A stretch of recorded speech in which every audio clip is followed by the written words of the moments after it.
What if everything you've ever been told about your limitations is a lie?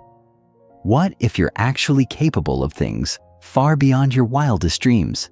Things that defy logic, reason, and everything you thought was possible. Picture this: waking up tomorrow with a life filled with limitless possibilities, where your health, wealth, relationships, and every dream you've had for yourself have already started to manifest. You might think that sounds impossible, but it's not. It's not magic or luck. It's science. And it's available to anyone who is willing to unlock it. You're about to embark on a journey where you will discover that the supernatural is not some mystical force reserved for the chosen few. It's the natural state of every human being, just waiting to be awakened. Every single person has the potential to tap into a higher state of consciousness, harness the power of their thoughts, and reshape their reality. You have the power within you right now, whether you believe it or not. It's simply a matter of understanding the extraordinary connection between your mind, your body, and the world around you. And in this chapter, I'm going to show you exactly how to access it. The power of your mind-body connection. We've all heard that our thoughts have power, but did you know that your thoughts literally shape your reality? This isn't just a nice thought. It's a scientifically proven fact. The mind and body are not separate entities. They are intricately connected in ways that have the potential to transform your life. What you think, believe, and expect directly influences your body's biochemistry, your emotions, and your physical reality. Your mind is like the architect of your life, sending blueprints to your body, which then manifests those blueprints into physical form. Whether you're aware of it or not, every thought you have is either building the life of your dreams or creating the life you're trying to escape. Now imagine if you could control this process. What if you could consciously program your mind to create the life you've always wanted? What if you could activate the innate healing abilities within your body or manifest abundance, love, and success just by aligning your thoughts with your desires?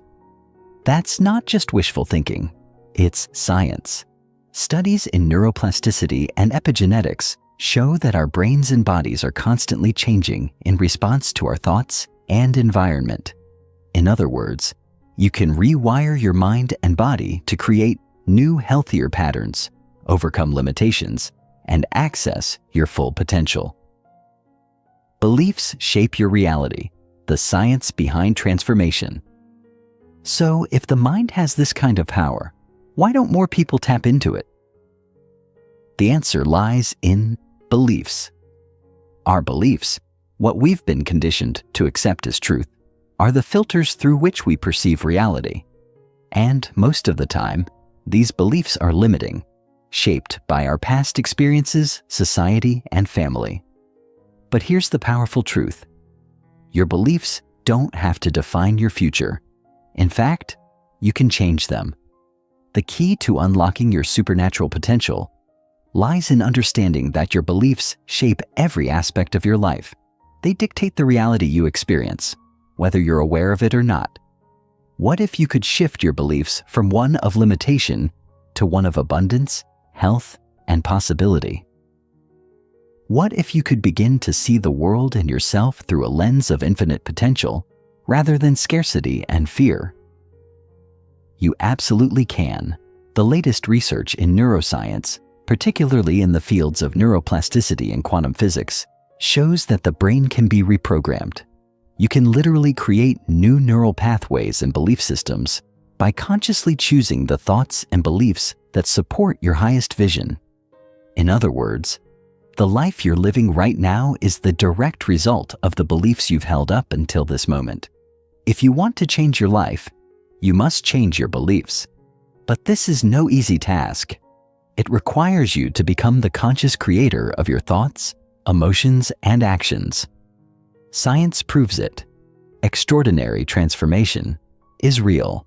Now I can already hear you asking, but how do I know this isn't just some woo-woo concept or another motivational trend? The answer is simple. Science backs it up. From breakthroughs in quantum physics to groundbreaking research in neuroscience, science is proving what ancient wisdom traditions have known for centuries. The mind is an incredibly powerful tool, and it can shape your reality in profound ways. Take quantum physics, for example.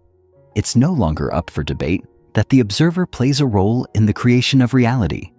This is known as the observer effect, and it shows that when we focus our attention on something, we influence its outcome. In essence, our thoughts and intentions are not just passive, they are actively shaping the world around us. The science of neuroplasticity, the brain's ability to rewire itself based on our thoughts and experiences, further supports this idea. For years, we were told that our brains stopped growing or changing after a certain age, but modern neuroscience has completely debunked that myth.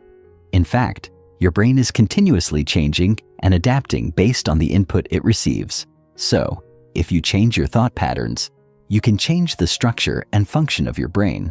And if you change your brain, you change your life. Moreover, the field of epigenetics has revealed that our environment and thoughts can influence the expression of our genes. This means that you are not at the mercy of your genetic code. You can influence your genetic expression through the thoughts you think, the emotions you feel, and the environment you create around yourself. This scientific understanding shows that transformation is not only possible, it's already happening inside of you. The supernatural is within you. It's time to unlock it. Now that you know it's possible to tap into the power of your mind and body, the question remains, how do you unlock this potential? How do you go from understanding these concepts to experiencing real lasting transformation? The answer is simple. You must take action. In this book, we'll explore the steps you can take to begin reprogramming your mind, transforming your beliefs, and aligning your thoughts and actions with your highest potential.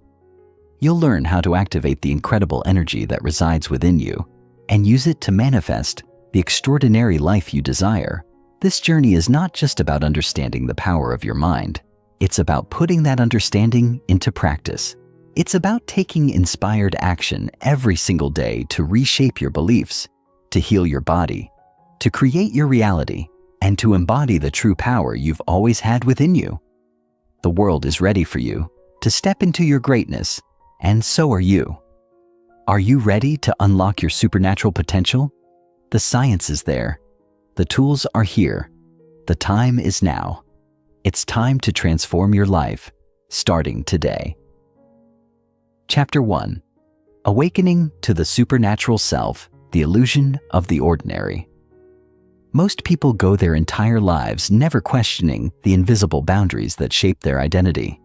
They wake up each day with a familiar set of thoughts, feel the same habitual emotions, and follow the same routines, often without ever realizing they're living in a repetitive loop.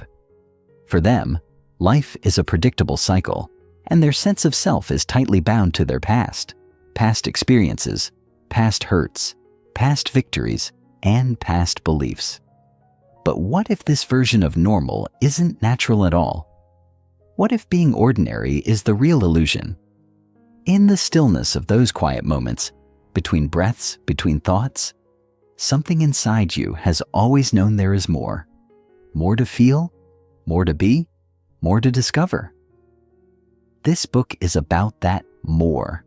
Not in some abstract, philosophical sense, but in a deeply embodied, scientifically supported, and spiritually expansive way. Because becoming supernatural isn't about becoming someone else. It's about shedding the layers of who you were told to be so you can remember who you truly are. You are more than your body. To begin this journey, we must first challenge the most basic assumption about ourselves, that we are just bodies, navigating the world through the five senses. While your physical body is a remarkable instrument designed to perceive, express, and experience, it is not the totality of who you are. You are consciousness inhabiting a body, not a body generating consciousness.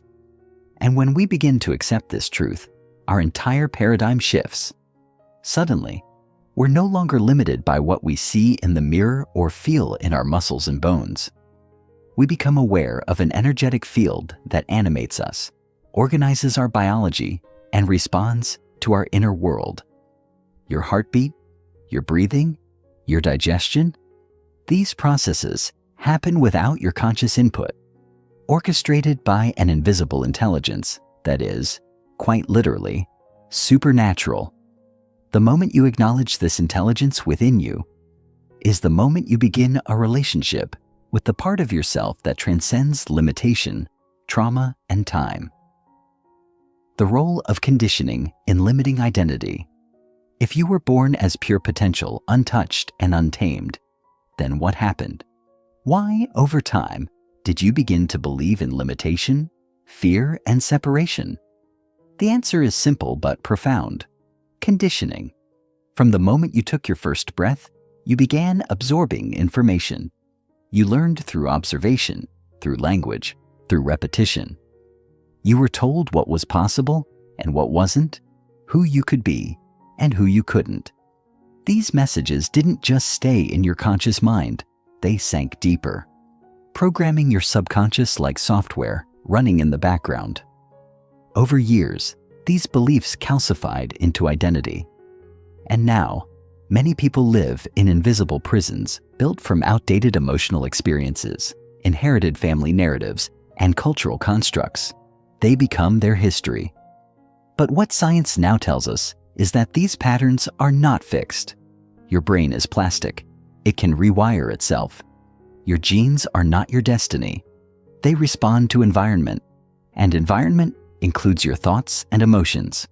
This means that who you have been does not determine who you can become. That's the entry point into transformation. The personality-personal reality loop. Here's something that most people never realize, and yet it determines the quality of their entire life. Your personality creates your personal reality.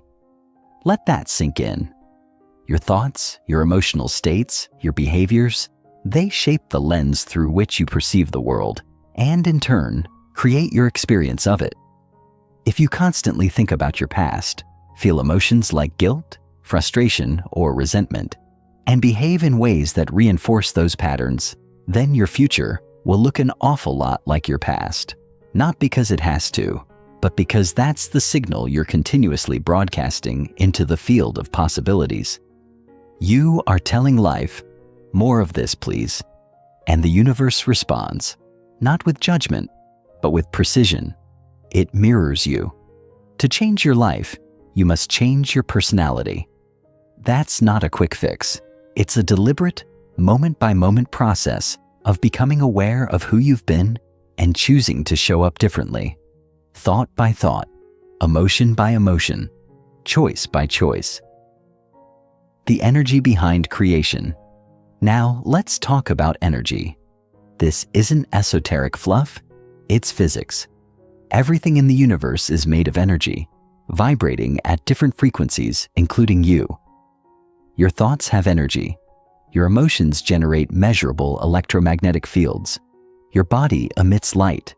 Science has shown this over and over, from quantum mechanics to neuroscience.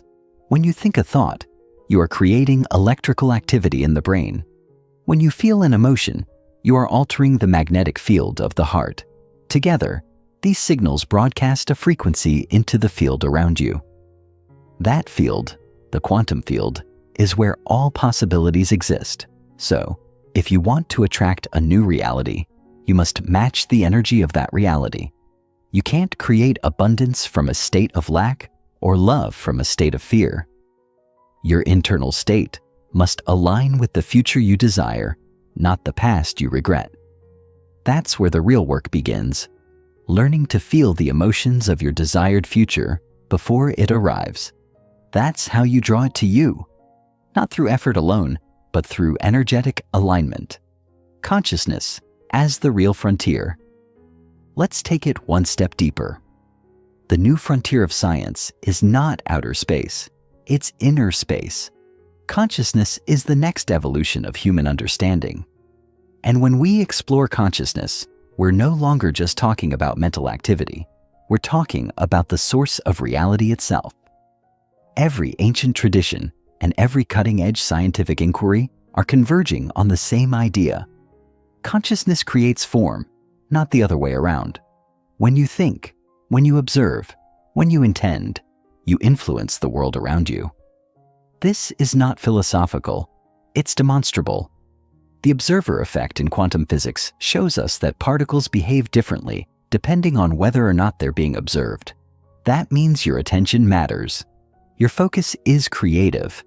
And when you learn to place your attention not on what's wrong or missing, but on what's possible and desired, you begin to participate in reality at a much deeper level.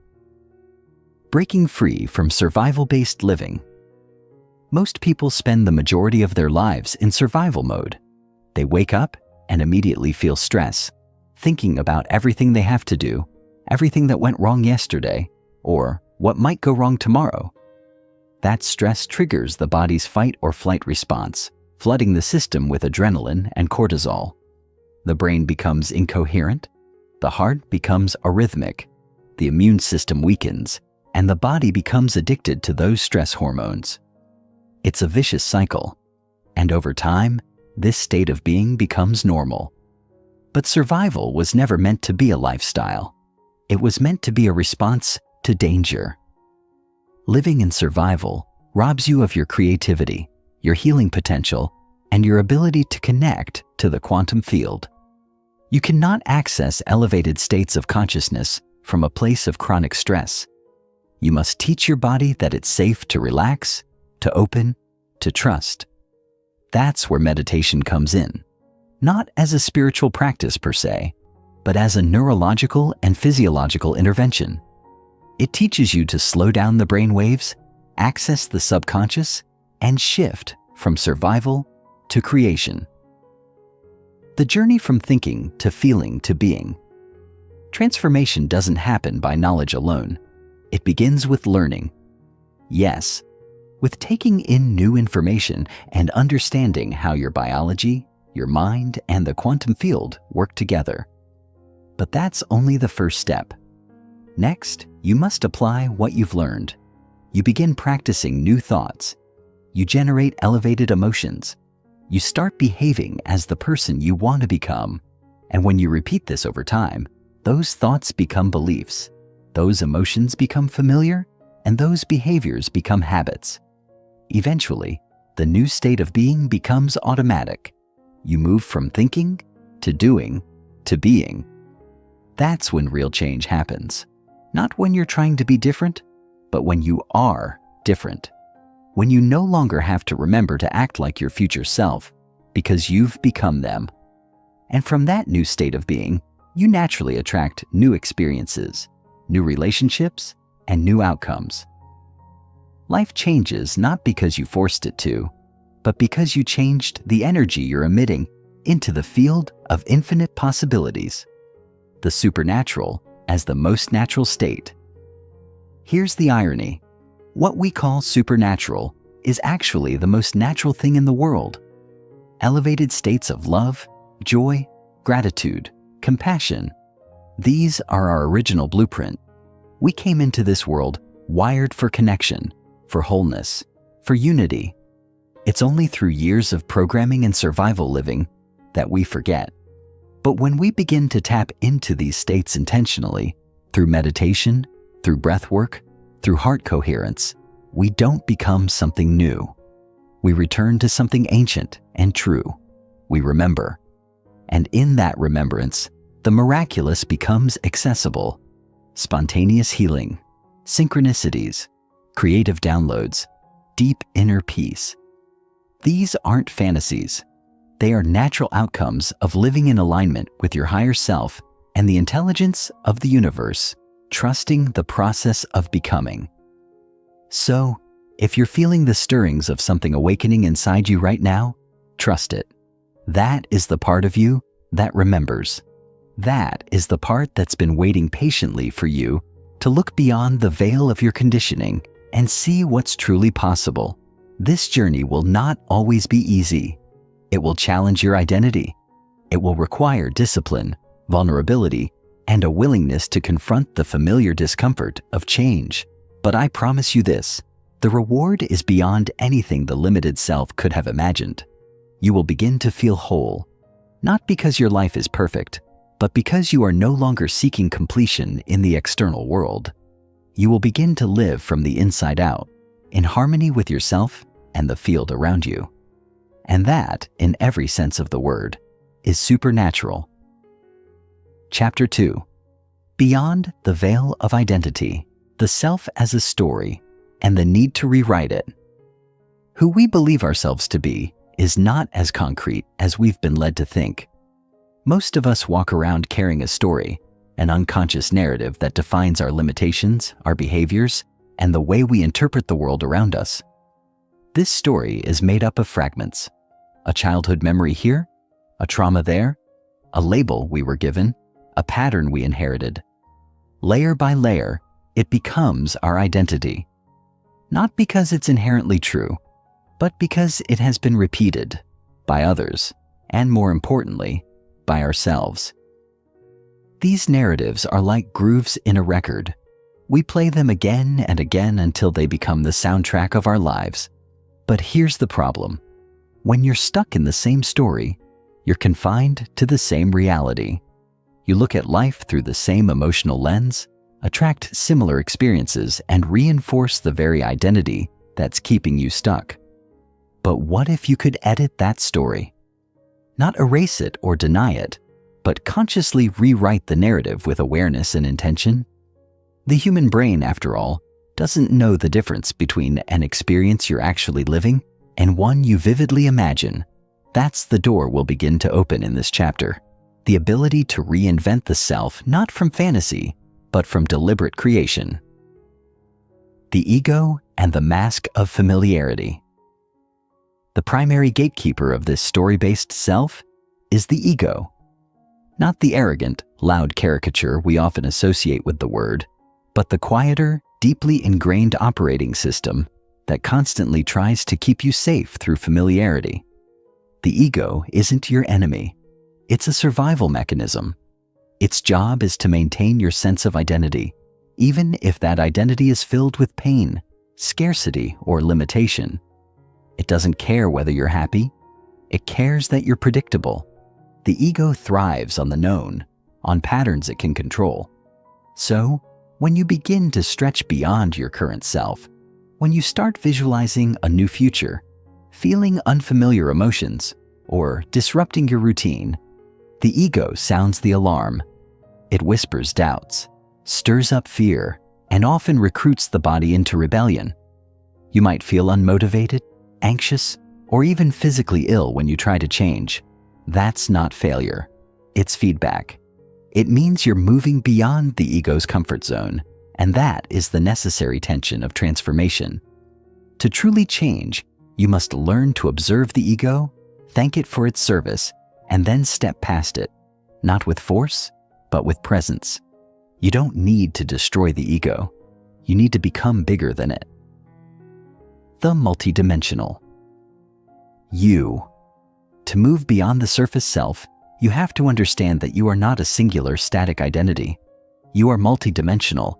Just as light behaves as both a wave and a particle, your consciousness exists across multiple planes simultaneously. There's the physical you, the body. There's the psychological you, the mind and emotions. There's the energetic you, the electromagnetic field you project.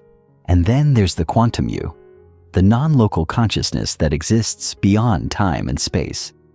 Most people are only aware of the first two layers. They see themselves as bodies with brains, shaped by past experiences, reacting to the external world. But the deeper layers are where the true power lies. When you begin to access the energetic and quantum layers of your being, you start influencing reality from the inside out. You're no longer reacting to the world. You're relating to it as a co-creator. This is not a metaphor. Scientific instruments now measure the electromagnetic fields emitted by the heart and brain. Studies show that these fields interact with the environment and influence biological systems, both internally and externally. This means you are not just a receiver of life's conditions. You are a transmitter, capable of tuning into higher frequencies and broadcasting new possibilities into the field of reality. Energy centers and the architecture of emotion. Within the body exists a network of energy centers, known in various traditions as chakras, that regulate different aspects of our physical, emotional, and energetic well-being. These centers are not mystical organs floating in space. They correlate with endocrine glands, nerve plexuses, and organ systems. Each one is associated with specific emotional states, survival functions, and patterns of behavior. For example, the first energy center near the base of the spine governs security and survival. When you're stuck in fear, you're activating this center repeatedly, flooding the body with stress hormones. The second center, in the reproductive region, governs creativity and pleasure, but also guilt and shame when imbalanced. And so it continues up the spine. Personal power in the solar plexus, love in the heart, expression in the throat, vision in the third eye, and spiritual connection in the crown. When these centers are misaligned, when they are dominated by low-frequency emotions like fear, anger, jealousy, or grief, the flow of energy through the body becomes chaotic. You might feel anxious, exhausted, or creatively blocked. But when you begin to tune into each center, bringing elevated emotions like gratitude, compassion, and love, something extraordinary happens. The centers begin to harmonize, the body starts to heal, the brain enters coherence, and the field around you responds in kind. Brain coherence and the symphony of thought. The brain too has its rhythms. Different states of consciousness correspond to different brainwave patterns: beta, alpha, theta, delta, and gamma. Most people spend the majority of their waking life in high beta, a state of heightened stress and fragmented attention. In this state, the brain becomes incoherent, like an orchestra where every instrument plays its own tune. There's no harmony, only noise. But when you enter lower frequency states like alpha and theta, typically achieved through meditation, breath work, or deep focus, the brain begins to synchronize. The two hemispheres communicate. Neural networks fire in harmony. Creativity blooms. Intuition sharpens. You gain access to the subconscious mind, where the deep programs of identity are stored. And with repetition, you can rewire those programs. You begin to install new neural pathways, reinforce new habits of thought, and dissolve the emotional addictions of the past. This is the real magic of brain coherence. It's not just about feeling calm. It's about reclaiming the creative throne of your own mind. Heart coherence and the emotional field. While the brain gets most of the credit, the heart is the true conductor of the body's energy field. It has its own nervous system, its own electromagnetic field, and even its own memory. When you feel elevated emotions, love, gratitude, joy, the heart enters a state of coherence, sending harmonious signals to the brain and body. This, in turn, affects your respiratory system, your immune function, and your perception of reality. Heart coherence is not just a nice feeling. It's a measurable physiological state. It brings the body into balance, the mind into clarity, and the energy field into resonance with higher frequencies. This is why so many meditative practices emphasize feelings of compassion and gratitude, not because they're morally superior, but because they are biologically and energetically transformative. When you live from the heart, you're no longer reacting from fear. You're creating from love, and love is the frequency of creation. Time as a construct, and how to step out of it. To truly become supernatural, you must step outside of the linear concept of time. Most people live in a cause and effect model. Past events cause present emotions, and those emotions influence future outcomes. But in the quantum model, time is not a straight line, it's a field. All potentials exist simultaneously, and your internal state selects which version of reality you tune into This is why changing your state of being changes your future. When you meditate and feel the emotions of your desired future as if it's already happened, you're not pretending. You're collapsing time. You're creating a new cause in the present that produces an effect in the quantum field.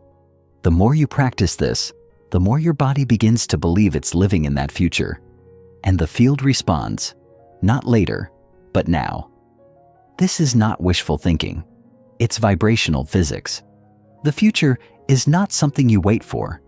It's something you embody. Rehearsing the future into being. Mental rehearsal is one of the most powerful tools for transformation. Olympic athletes use it. Neurosurgeons use it. And now you can use it to become the future version of yourself.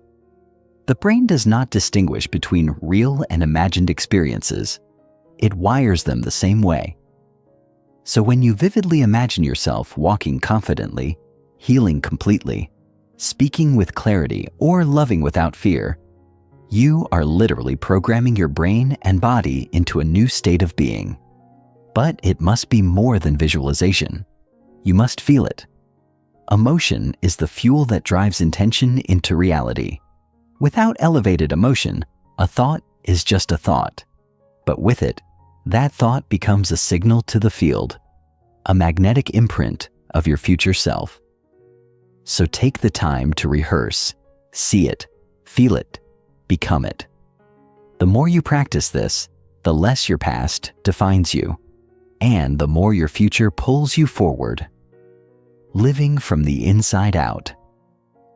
The ultimate shift in becoming supernatural is moving from an outside-in model of life to an inside-out one. In the outside-in model, we wait for circumstances to make us feel better. We want the promotion before we feel successful. We want the relationship before we feel love. But in the inside-out model, we generate those states internally, regardless of conditions. And in doing so, we begin to attract experiences that reflect our internal state. It's not magic, it's alignment.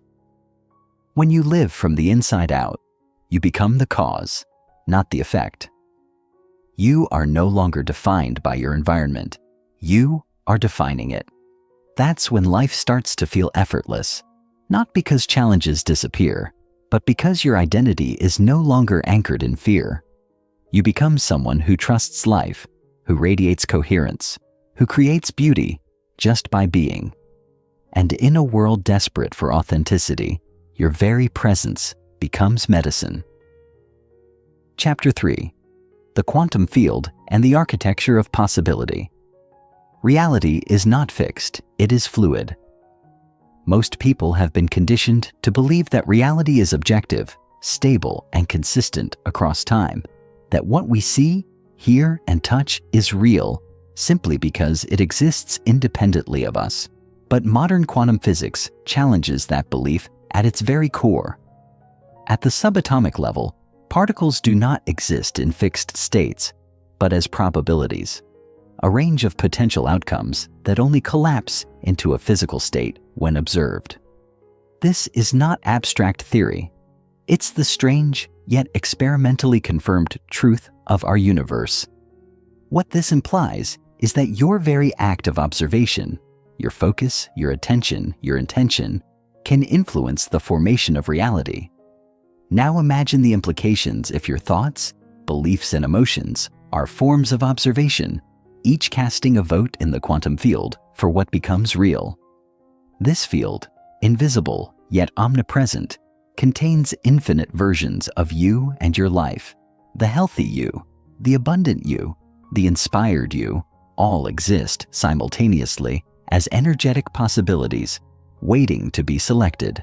To become supernatural, you must learn how to navigate this field, not passively, but as a conscious participant, shaping your destiny through frequency, coherence, and alignment.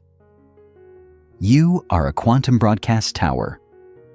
Your thoughts are electric, your emotions are magnetic, and together they form an electromagnetic signature that you broadcast into the field.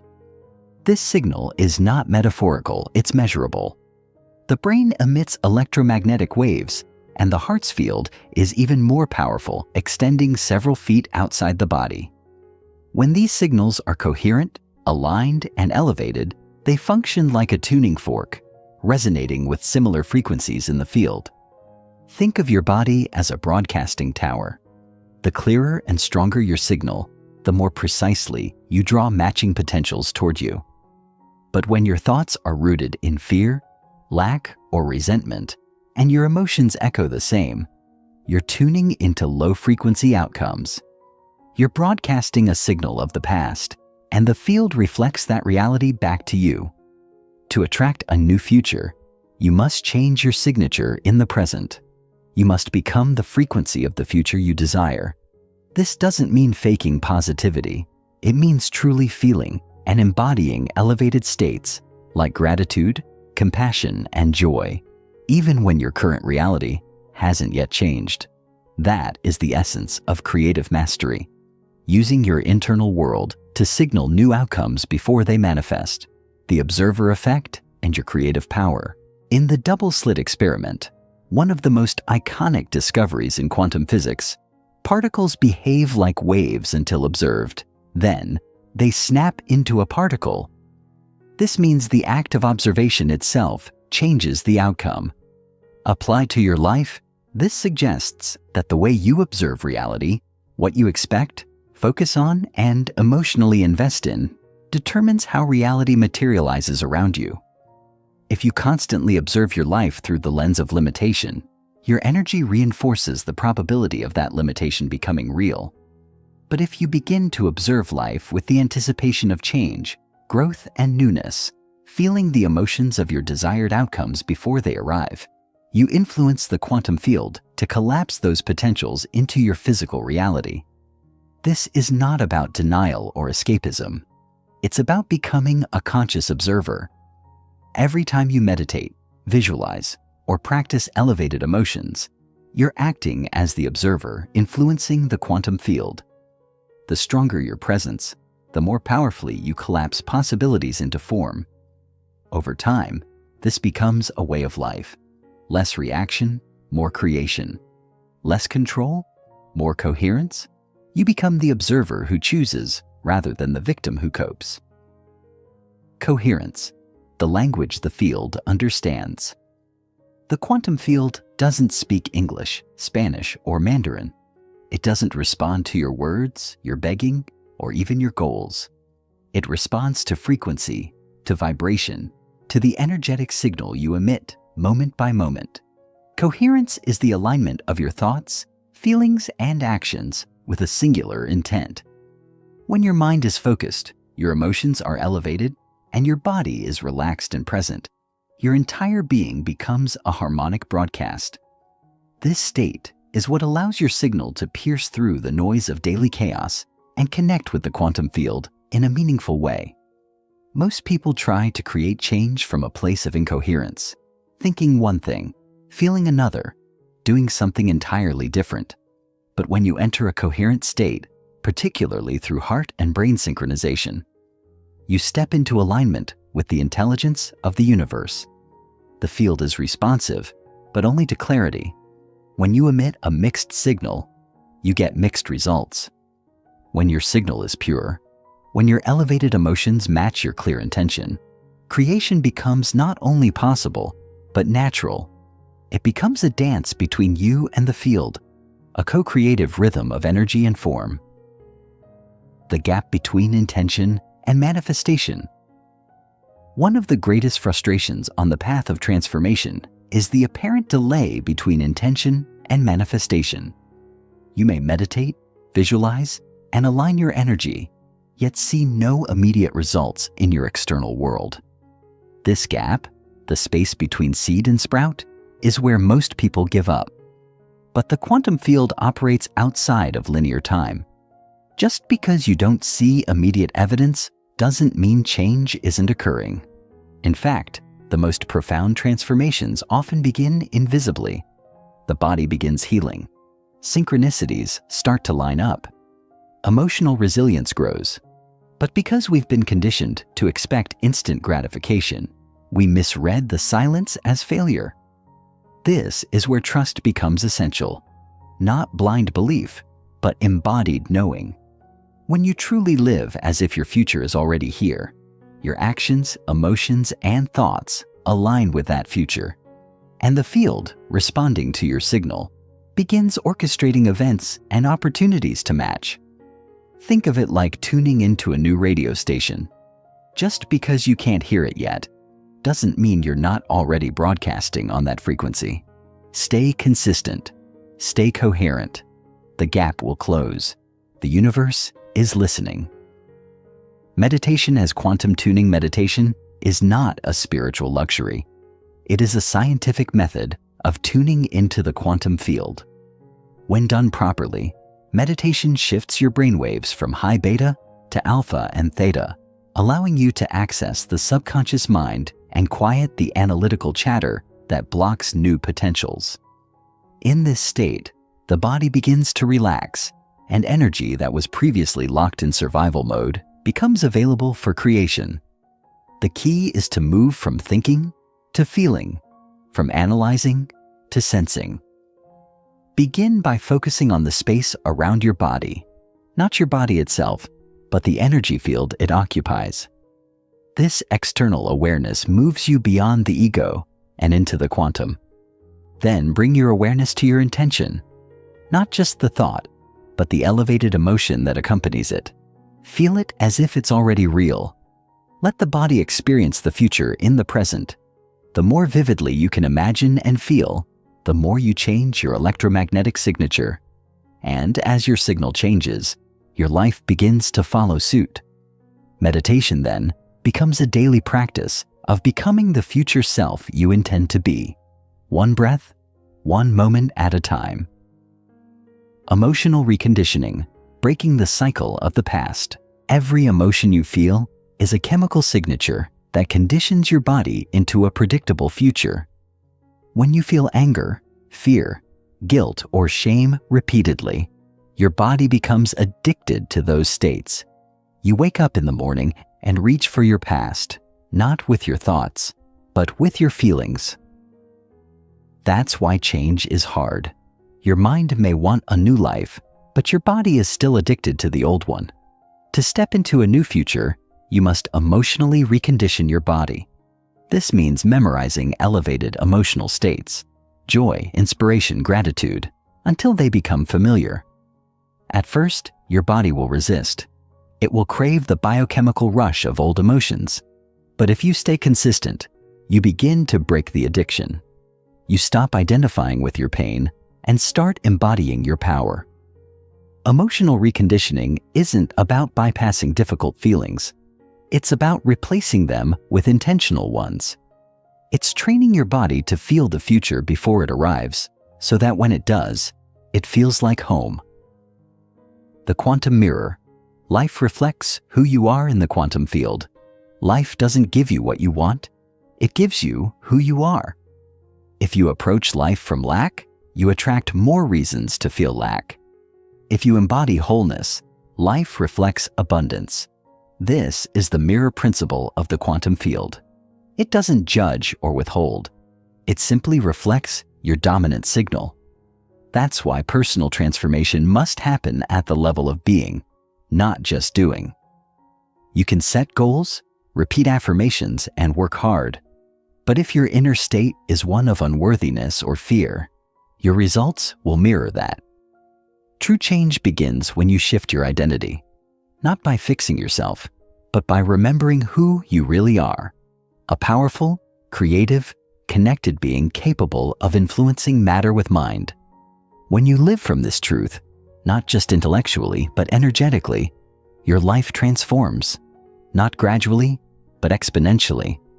The quantum mirror reflects your new identity with precision, drawing people, situations, and opportunities that resonate with your frequency. You are the place where the field becomes form. Ultimately, the greatest realization is this: you are not separate from the field. You are the field, localized in human form. Your body is not a barrier to consciousness. It is the interface through which consciousness creates. Every thought you think, every feeling you generate, Every action you take sends ripples into the infinite web of possibility. You are the place where energy becomes matter, where thought becomes experience, where the invisible becomes visible. When you live from this awareness, you no longer seek power, you embody it. You no longer beg for change, you generate it. You become a living bridge between the known and the unknown, the finite and the infinite. And in doing so, you don't just become supernatural, you return to what you truly are. Chapter 4. The Body as the Mind, Rewiring the Emotional Blueprint, the Subconscious Operating System. Imagine waking up in the morning and automatically replaying 95% of yesterday. You check your phone, feel the same anxieties, remember your to-do list, and start moving through routines so deeply ingrained, they've become unconscious. This isn't just habit, it's your body running the show. Neuroscience now confirms what mystics have taught for centuries. The conscious mind is not the primary driver of our lives. Instead, it's the subconscious, the vast, silent operating system that runs below the surface, shaping our behaviors, responses, and even our biology. The subconscious is the body's domain. It memorizes experiences through emotions and uses them to automate responses. When you've lived through repeated emotional patterns, anger, fear, stress, those chemicals train the body to expect and demand the same feelings. Over time, your body becomes the unconscious mind.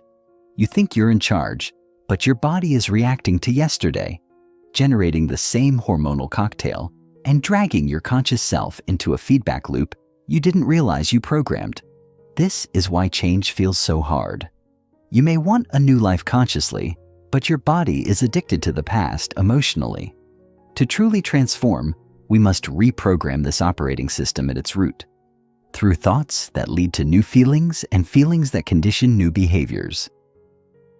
Emotions are the record of the past. Our emotions, powerful and deeply felt, do more than color our daily experiences. They crystallize our memories. Every emotionally charged event leaves an imprint on our neurobiology. A moment of heartbreak, fear, or humiliation becomes etched into the brain as a reference point, and the stronger the emotion, the more deeply it's stored. Over time, these emotions become a kind of internal architecture, shaping how we interpret new experiences and respond to challenges. The problem arises when we begin living by these emotions. We relive the same feelings, which then influence our decisions, behaviors, and even beliefs. In essence, our emotions become a script for how life unfolds. If you were hurt years ago and never resolved it, your body might still be bracing for betrayal.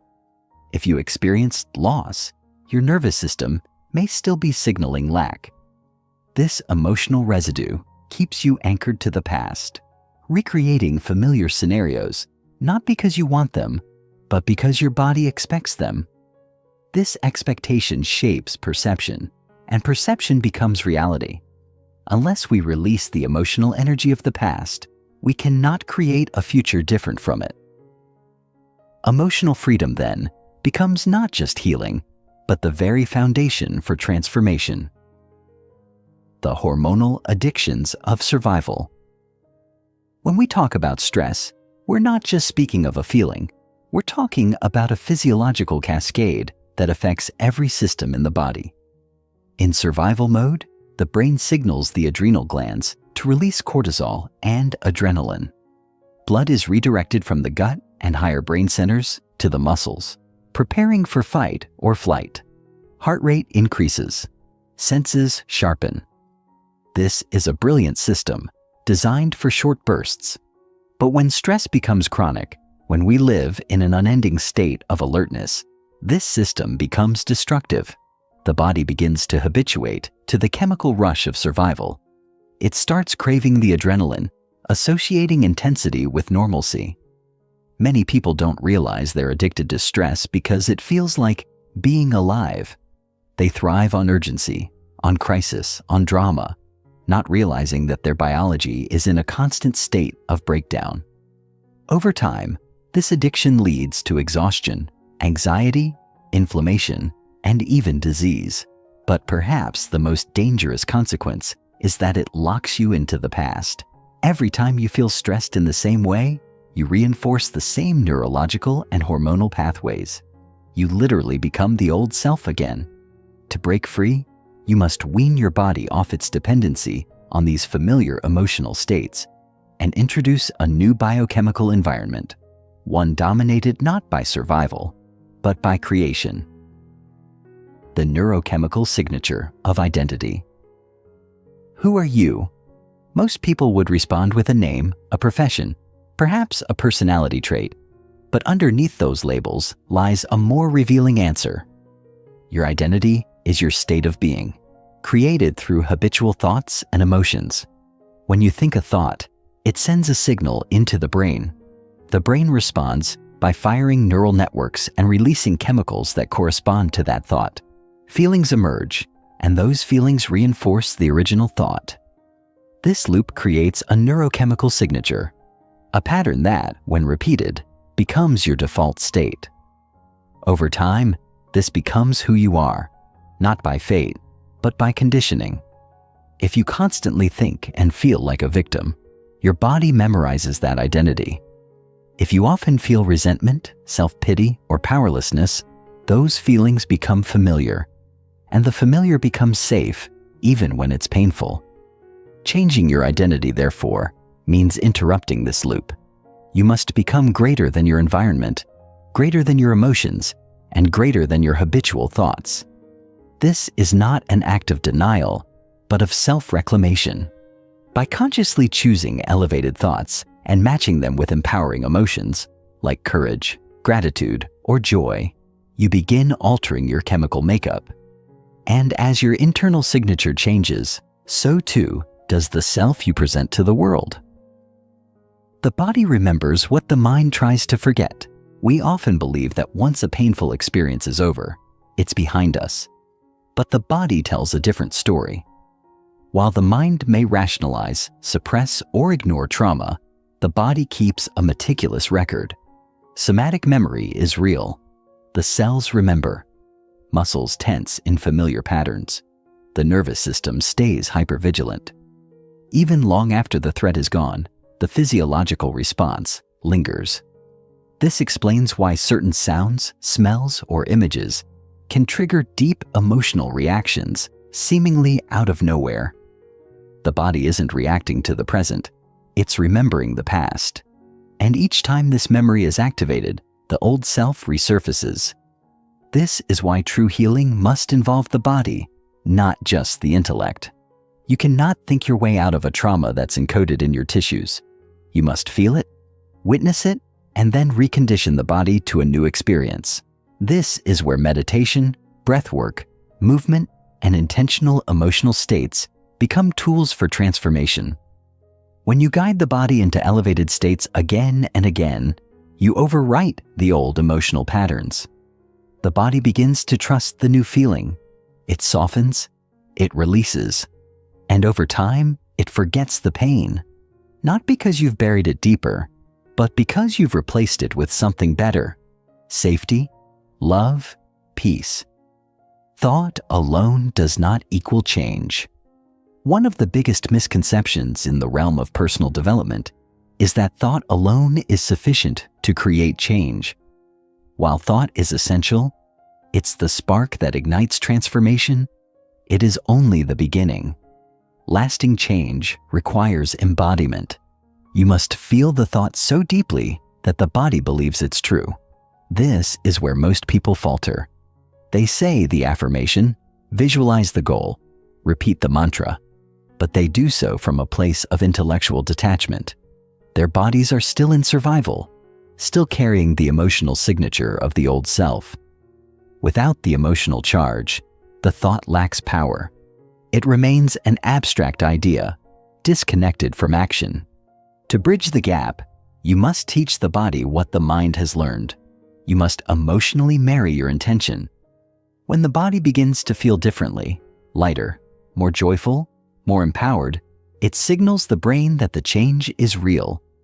And that's when new neural networks form. That's when the subconscious starts to update. Real transformation happens when the body no longer feels like the past, and the mind no longer obsesses over it.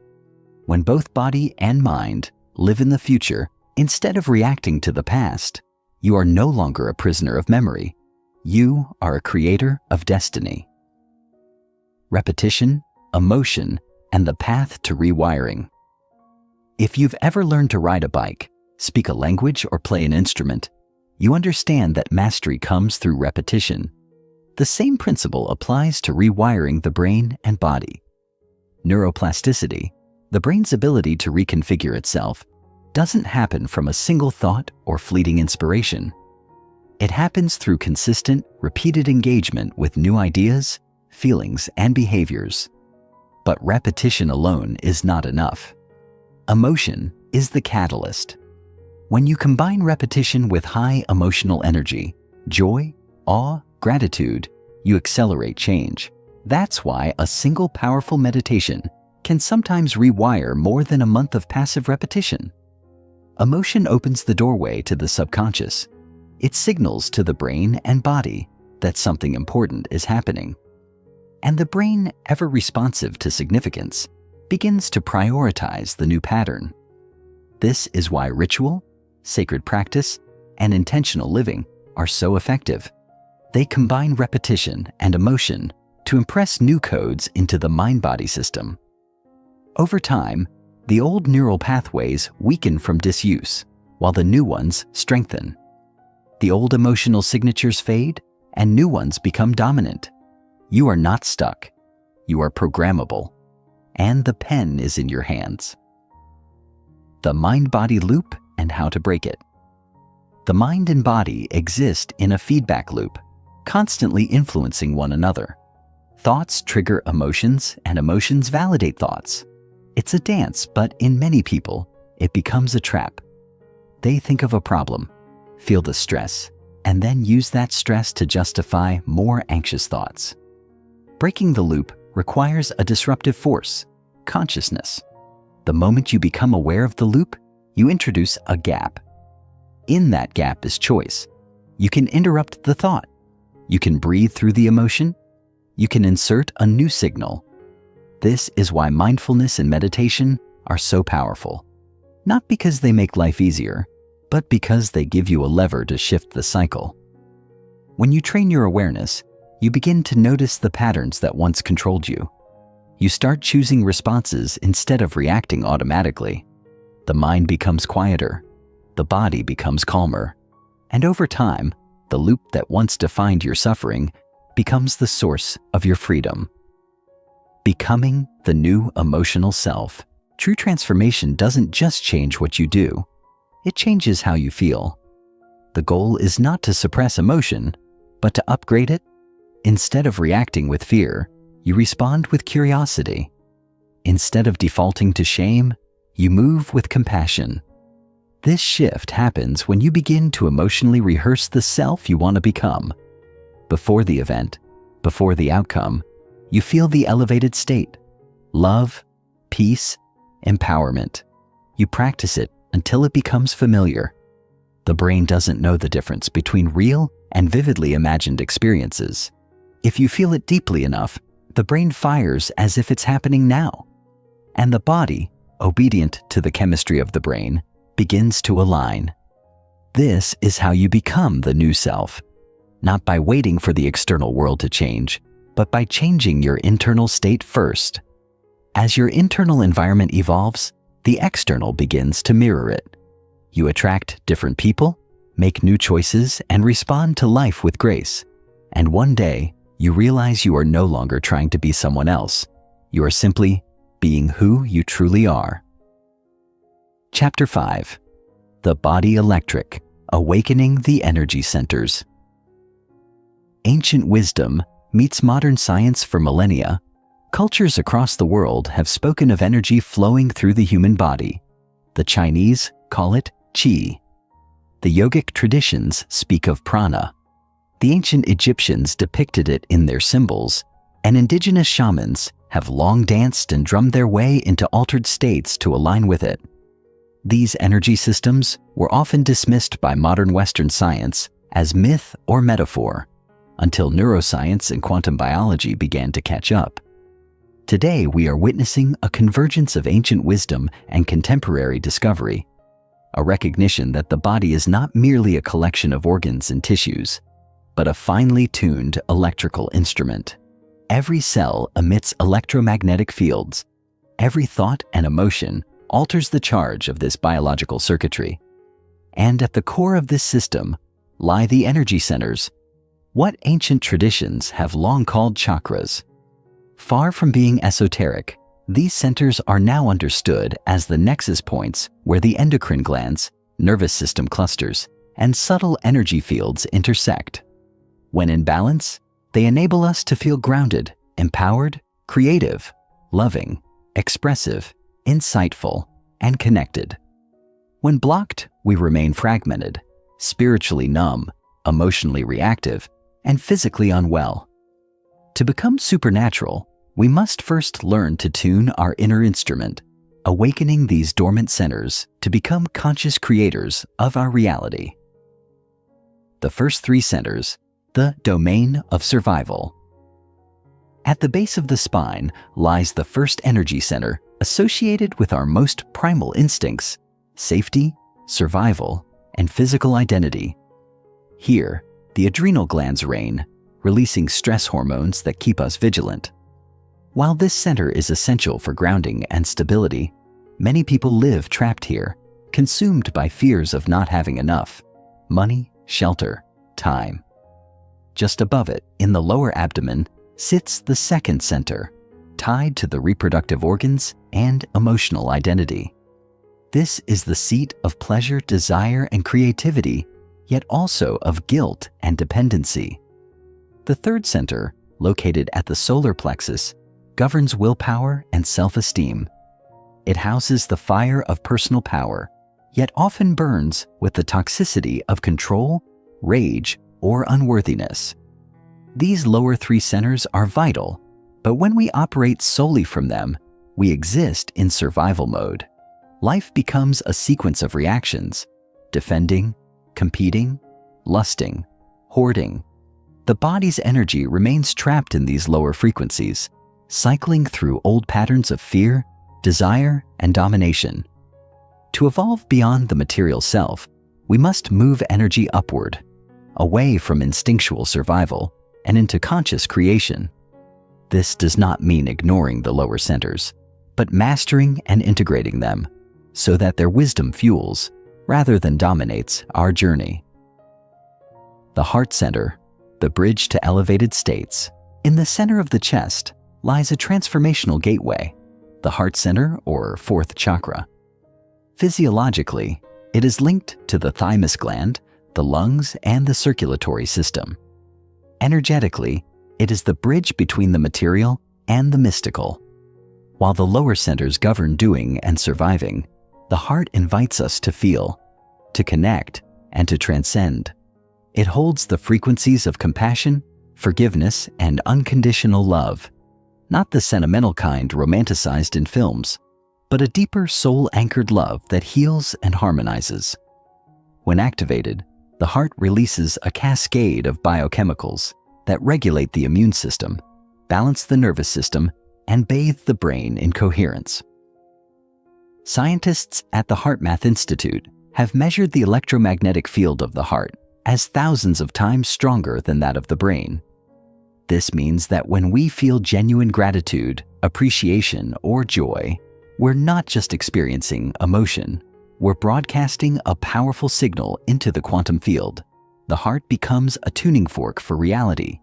However, for many, this center remains closed, armored by past betrayals or trauma. To open it is to risk vulnerability, to surrender the illusion of control. Yet it is precisely this surrender that allows us to access the higher dimensions of ourselves. Only from the heart can we begin to live not as victims of life, but as conscious participants in its unfolding. The fifth and sixth centers, expression and perception. As energy continues its ascent, it moves into the fifth center, the throat, governing expression and communication. This is where thought takes form through language, where inner truth seeks voice in the outer world. When this center is balanced, we speak with authenticity and clarity, aligning our words with our intentions. We no longer speak to impress or manipulate, but to share insight, to uplift, to create resonance. Suppression of this center often results in hesitation, stammering, or even physical issues like thyroid imbalances or chronic throat tension. The act of speaking one's truth is not just emotional release, it is energetic liberation. Just above in the sixth center, the space between the eyebrows, known as the third eye, lies the seat of inner vision. This center correlates with the pineal gland, a tiny but powerful structure often called the spiritual antenna. It produces melatonin, regulates circadian rhythms, and, when activated, emits chemicals that facilitate mystical experiences. This is the realm of insight, intuition, imagination. When awakened, it allows us to perceive beyond the five senses, to see potential futures, to receive inner guidance, to tap into the collective field of knowledge. But to access these higher centers, we must first purify the lower ones. Emotional baggage, unspoken truths, and misaligned desires will block the flow. It is only through honesty, self-reflection, and energetic discipline that the upper gateways begin to open. The crown, portal to the infinite. The seventh and final energy center is the crown, located at the top of the head. This is where the personal dissolves into the universal, where identity expands beyond the body and touches the infinite. It is associated with the pituitary gland and a flood of neurotransmitters like serotonin and dopamine, often released during transcendental states. In this center, the boundary between self and cosmos becomes porous. One may experience flashes of oneness, overwhelming peace, or profound downloads of information that feel otherworldly. While many seek to jump directly to this state through psychedelics, extreme meditation, or spiritual bypassing, the truth is that a true crown opening cannot be forced. It unfolds organically as the result of sustained inner alignment. When all other centers are balanced, when the heart is open, the mind quiet, and the body surrendered, energy rises naturally, drawn upward like a magnet. The crown then becomes not an escape from the body, but a celebration of it, a recognition that this physical vessel is a conduit for divine intelligence. To awaken the crown is to live as a bridge between heaven and earth, grounded yet expansive, humble yet empowered. Energy as the language of the soul. One of the most revolutionary ideas in quantum biology is that energy, not matter, is the foundational language of the universe. Our thoughts, feelings, and intentions all carry electromagnetic frequencies. Every organ, every energy center vibrates at a specific rate. Disease, disconnection, and dysfunction arise when these frequencies become incoherent. Healing, therefore, is not just about fixing what's broken. It's about restoring harmony. Practices like breathwork, meditation, sound healing, and energy medicine work not by adding something new, but by clearing blockages and allowing life force to flow freely again. When energy moves, consciousness expands. We begin to feel more connected to ourselves, to others, and to something greater. This shift in perception is not intellectual. It is visceral. We feel lighter, more inspired, more alive. This is the soul speaking through the body, reminding us that we are not just flesh and bone, but luminous beings of frequency and potential. Cultivating coherence. Between mind and body coherence is a state in which all systems of the body, neurological, hormonal, and energetic, are aligned and synchronized. It's a kind of internal symphony where each instrument plays in tune with the others. This state is measurable and deeply restorative. In coherence, the heart rhythm becomes smooth, the brain waves shift into alpha or gamma, and the immune system activates healing responses. More importantly, in this state, we become powerful magnets for change. The quantum field responds to coherence. It interprets our emotional signals and begins to rearrange external circumstances to match our internal state. But coherence is not a one-time event. It's a practice. It requires emotional regulation, mental discipline, and energetic hygiene. Simple rituals like meditating on elevated emotions, breathing in rhythmic patterns, or focusing attention on the heart center can shift us from chaos to coherence. And over time, as this becomes our baseline, we begin living not as reactors to the world, but as co-creators of it. The body becomes a trusted partner, the mind becomes an ally, and the soul finally finds its voice. Techniques to activate the energy centers. Awakening the energy centers is not about forcing or manipulating. It's about creating the conditions in which energy can rise naturally. Begin by sitting in a quiet space, spine upright, attention inward. Focus first on the base of the spine. Inhale deeply, imagining breath as light, and draw it up from the base toward the heart. With each inhale, invite energy upward. With each exhale, surrender tension. As your attention moves through each center, breathe into it. Visualize it opening like a flower and evoke the emotion associated with its balance. Safety at the root, creativity in the sacral, confidence in the solar plexus, love in the heart, truth in the throat, vision in the third eye, and unity at the crown. You can use sound, like chanting or toning, movement, like Kundalini Yoga, or visualization, like spinning wheels or orbs of light, to engage more deeply. The goal is not perfection, but presence.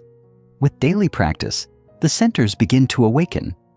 You may feel tingling, heat, or emotion rise. Trust it. This is energy remembering its path. And as this energy flows freely, your perception will shift. Life will feel more vivid, synchronicities will multiply, and you'll begin to live not from habit, but from harmony. Chapter 6. Tuning into the energy of the future. Breaking free from predictable realities.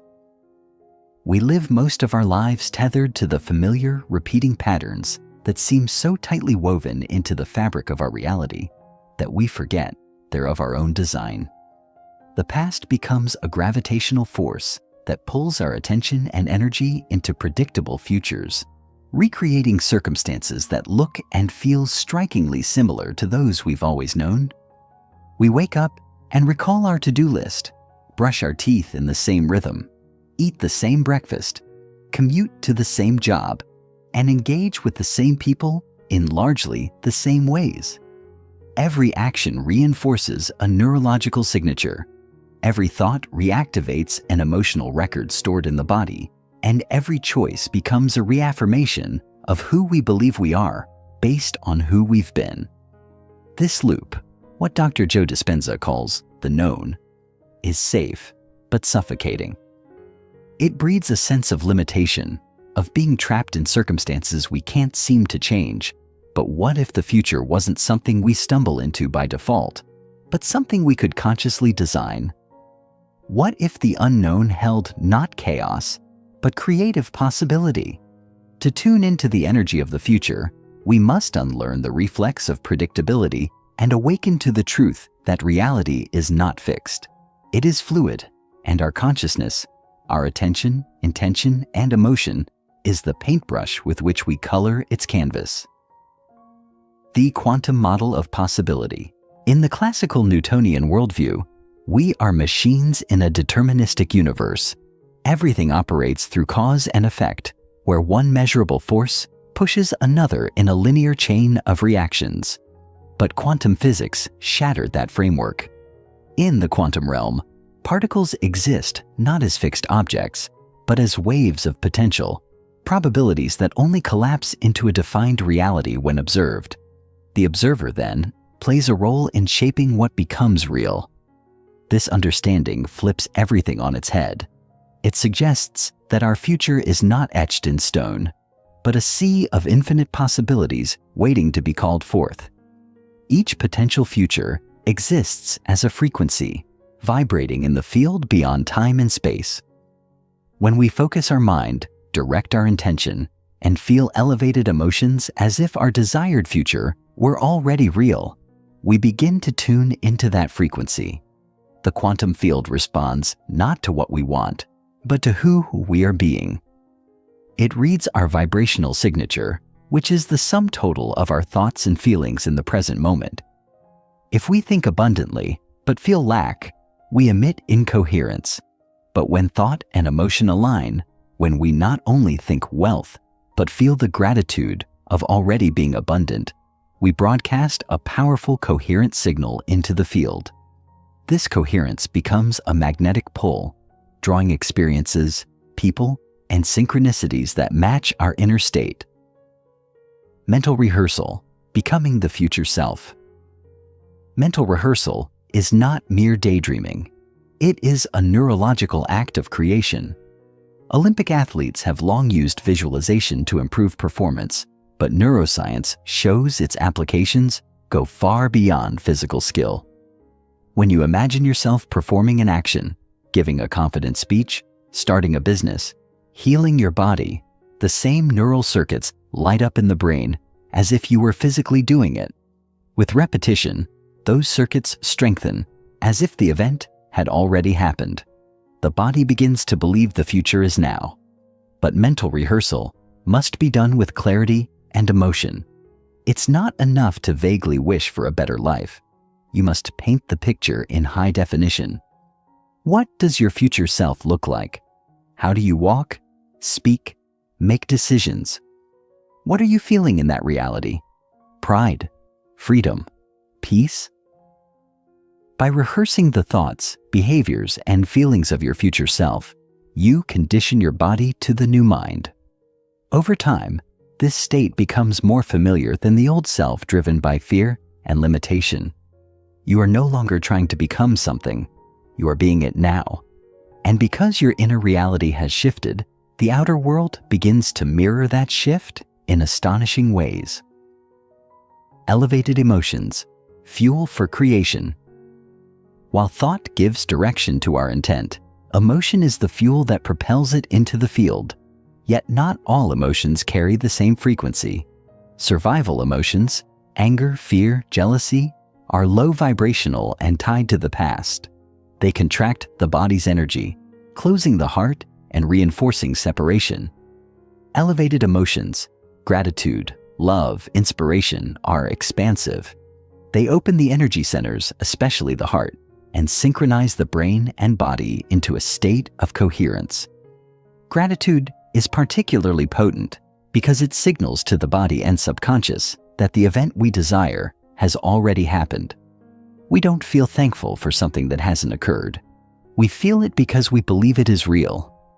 When we combine clear intention, a mental picture of our desired outcome, with elevated emotion, the feeling of already having it, we create a powerful electromagnetic imprint that the quantum field responds to. Practicing elevated emotions daily, even before our external circumstances change, anchors us to the new timeline we are calling forth. The future doesn't begin when the new job arrives or the illness disappears. It begins the moment we feel differently about who we are. That shift in feeling becomes the beacon that attracts new experiences aligned with our evolved self. Collapsing time through present moment mastery. Most people live by the model of cause and effect. They wait for success to feel empowered, for love to feel worthy, for healing to feel whole. But by living in reaction, they reinforce the time-bound reality of waiting. Becoming supernatural means flipping this model. Instead of waiting for the effect to cause an emotional change, we create the cause by generating the emotion now. This is called causing an effect. When we fully inhabit a state of being aligned with our desired future, emotionally, mentally, energetically, we begin to collapse the timeline between us and that outcome. Time becomes irrelevant. because we are already living the reality internally. The field, which exists beyond time and space, does not distinguish between the real and the vividly imagined. It only reads vibration. When that vibration is coherent and sustained, miracles unfold. Synchronicities increase, coincidences accelerate, and what once seemed distant suddenly appears before us with a stunning precision. This is not magic. It's physics aligned with conscious intention. The challenge lies in maintaining that internal state, regardless of what the outer world shows. Faith becomes essential, not blind belief, but a deep knowing that reality is catching up to who we've become. Anchoring into the unknown. The unknown scares the ego because it cannot control or predict it. But the unknown is where all transformation resides. Our old personality, formed from past experiences and emotional memories, will resist this uncertainty, trying to lure us back into the safety of habit. It whispers familiar doubts. This won't work. You're not good enough. You've failed before. These thoughts are not truths. They're echoes of a self that no longer exists. To evolve, we must become comfortable in the mystery. We must learn to love the space between where we are and where we're going. That space, rich with potential, is where the magic happens. Meditative practice becomes crucial here. By sitting in stillness, withdrawing attention from the senses, and surrendering identity to the field, we practice being no body, no thing, no time. In that space, we commune with the divine intelligence that organizes all creation. We tune into the signal of our future, and in doing so, we begin to draw it toward us. It may not unfold as we expect, but it will unfold in alignment with the vibration we consistently emit. From personality to personal reality. Our personal reality is a mirror of our personality, which is composed of how we think, act, and feel. To change our life, we must change ourselves. This may sound simplistic, but it is the key most people overlook. They seek to change their circumstances while clinging to the same thoughts, emotional reactions, and unconscious habits that created them. Real change requires becoming unfamiliar to ourselves. It requires observing our inner dialogue, interrupting autopilot behaviors, and choosing differently. Each time we resist the urge to complain, to react in anger, to indulge in self-doubt, we prune old neurological pathways and make room for the new. Change is uncomfortable precisely because it threatens the known self. But that discomfort is a sign of growth. By consistently embodying our future self, not just in meditation, but in conversation, in decision-making, in the face of challenge, we rewire our brain, recondition our body, and rescript our destiny. Life no longer happens to us. It flows through us as us, in alignment with the version of reality we've chosen to tune into. Daily practices to tune the frequency. To consistently live as your future self, daily practice is non-negotiable. Begin each day not by remembering your problems, but by remembering your vision. Before your feet hit the floor, take a few minutes to connect with the elevated emotions of your future: joy, freedom, gratitude. Visualize your day as your future self would experience it. Throughout the day, become aware of your energy. Are you aligned with your future or relapsing into your past? Use breath to shift your state. Use intention to redirect your focus. At night, review your day. Where did you stay in coherence? Where did you fall back into habit? Celebrate the wins and learn from the slips, not with judgment, but with curiosity and compassion. Over time, these micro-alignments build momentum. They rewire your biology and redefine your identity. You begin to notice different opportunities, attract different people, and make decisions from a place of power rather than fear. This is the embodiment of change, not a single event, but a sustained evolution anchored in daily practice. Chapter 7. The pineal gland, gateway to the mystical, the ancient key, hidden in the brain's core, deep within the center of the brain, nestled between the two hemispheres, lies a small pine cone-shaped gland called the pineal gland. Though diminutive in size, its influence and historical significance are enormous. Known since antiquity as the seat of the soul, this gland has been revered by mystics, philosophers, and spiritual practitioners across cultures and eras. The Egyptians portrayed it as the Eye of Horus. Hindu sages depicted it as the third eye or Ajna chakra, and philosophers such as Descartes referred to it as the place where the soul connects to the physical body. It's not difficult to see why. The pineal gland sits at a unique crossroads, bridging the physical and metaphysical, the neurological and the spiritual. But in modern times, its role has been reduced primarily to the regulation of melatonin, the hormone that governs sleep-wake cycles. While this biological function is vital, it barely scratches the surface of what this tiny gland is truly capable of. What ancient wisdom intuitively understood, modern science is only beginning to rediscover.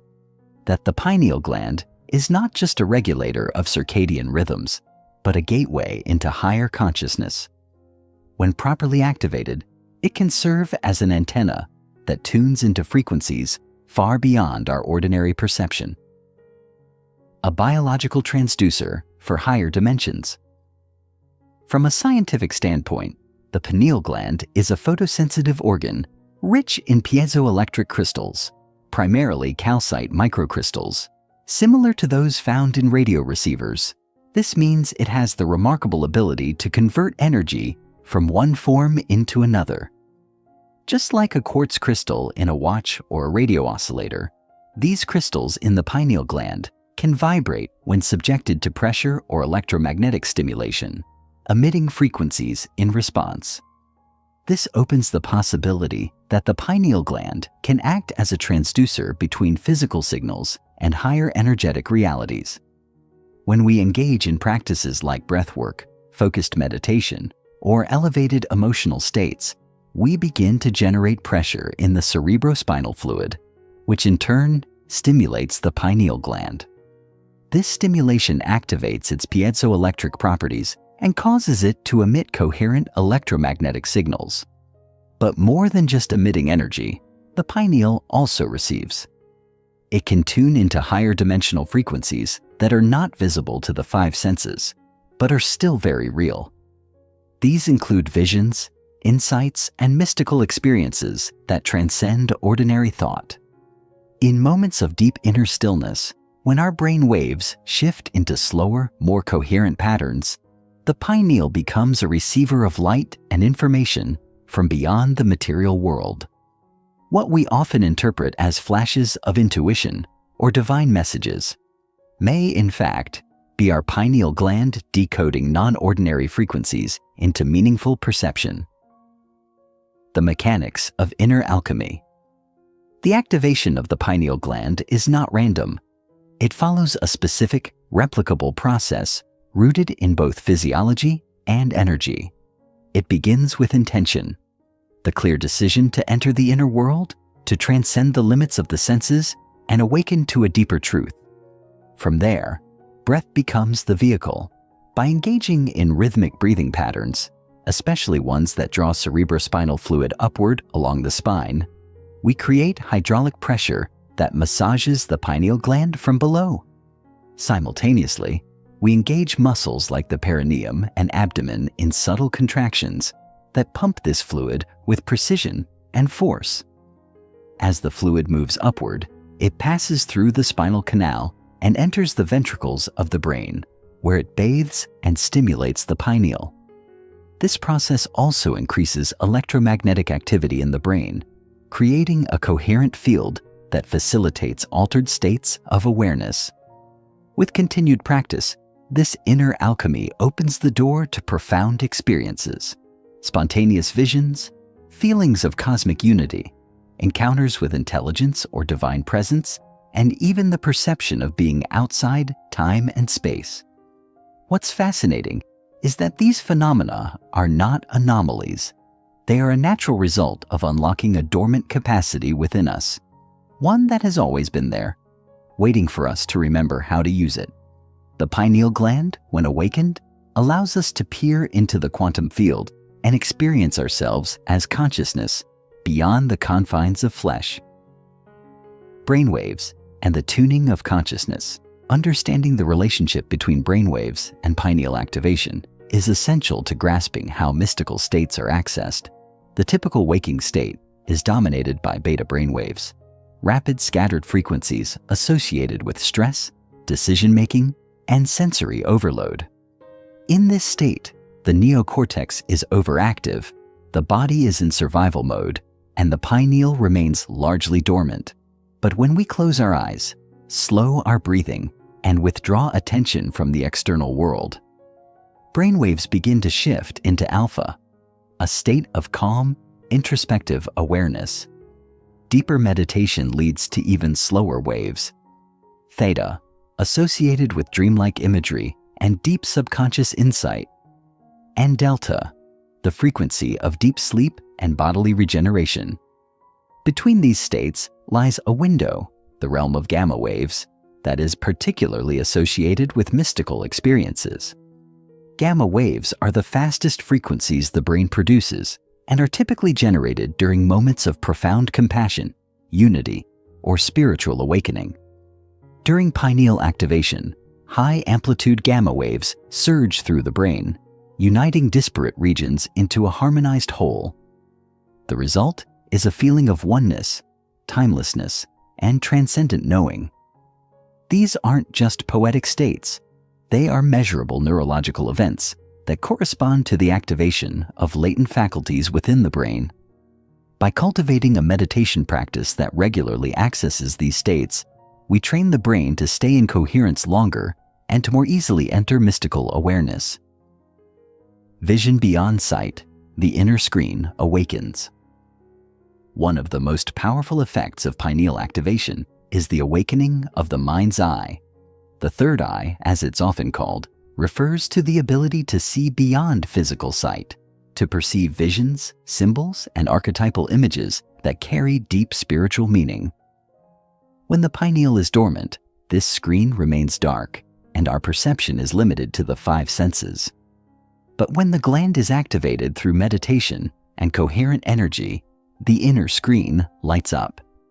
We begin to experience vivid internal imagery, landscapes, colors, beings, or sacred geometry that feels more real than the outer world.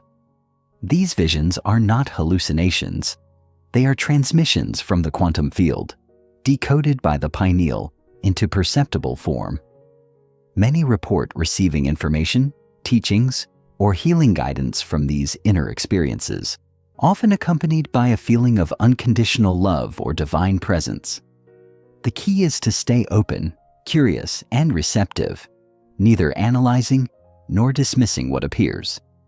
In this space, we are no longer bound by linear thinking or logical constraints. We become dreamers in the quantum field, participating in a sacred conversation between soul and source.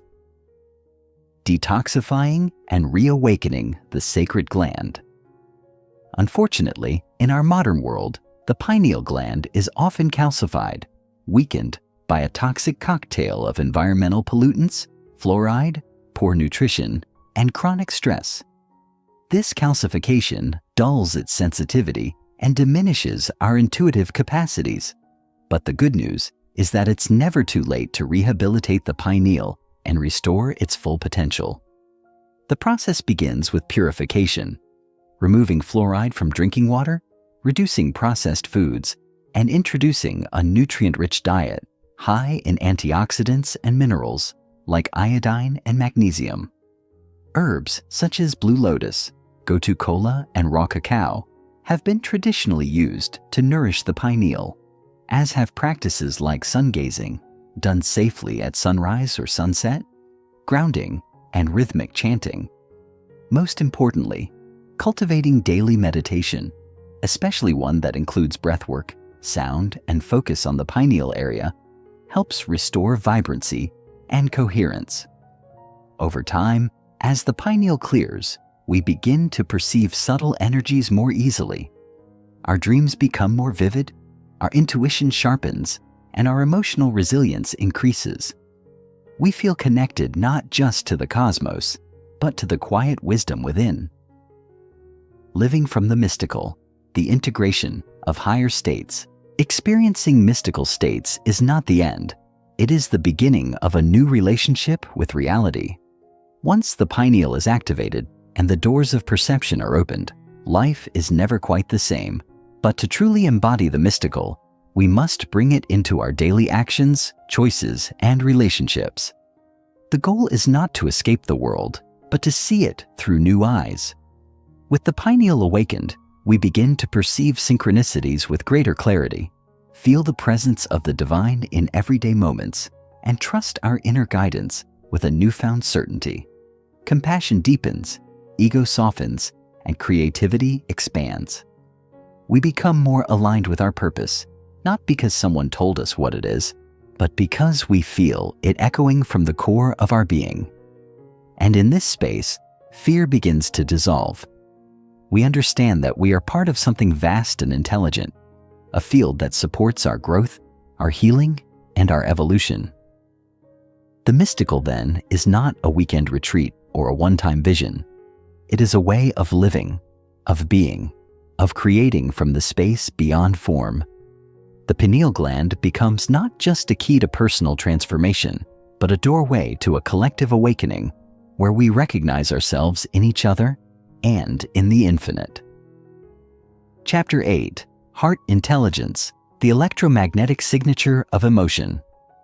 The heart, more than a pump, a portal for centuries, the heart was thought to be nothing more than a biological pump, efficient, tireless, and mechanical. It was praised for its strength, but not necessarily for its intelligence. However, modern discoveries have shattered this reductionist view, revealing a far more complex and profound reality. The heart is, in fact, a sensory organ with its own form of intelligence, one that communicates with the brain and the body in powerful, dynamic ways. Research from the HeartMath Institute has shown that the heart contains an intricate network of neurons and neurotransmitters, enabling it to send signals to the brain that influence perception, decision-making, and emotional regulation. This communication is not one-directional. In fact, the heart sends more information to the brain than the brain sends to the heart. This discovery reaffirms what ancient cultures have long believed. The heart is the seat of wisdom, intuition, and inner knowing. But even more astonishing is the discovery that the heart generates the strongest electromagnetic field of any organ in the body, up to 60 times more powerful than that of the brain. This field radiates outward from the body in all directions and can be measured several feet away.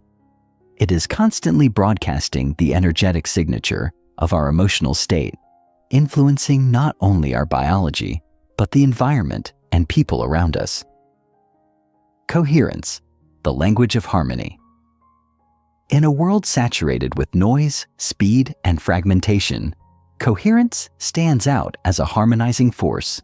Coherence refers to the orderly and synchronized functioning of various systems in the body, especially between the heart and brain. When we experience emotions like gratitude, compassion, or appreciation, our heart rhythm becomes smooth and harmonious. These rhythms, known as heart rate variability, HRV, are a direct reflection of our emotional and mental states. Coherence isn't about a flat or steady heartbeat.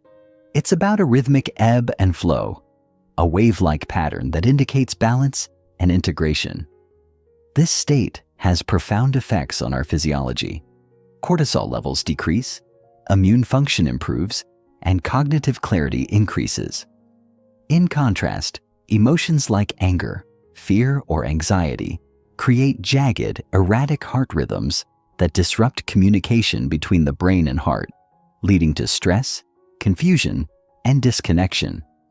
But coherence is not just a physical phenomenon, it's an energetic one.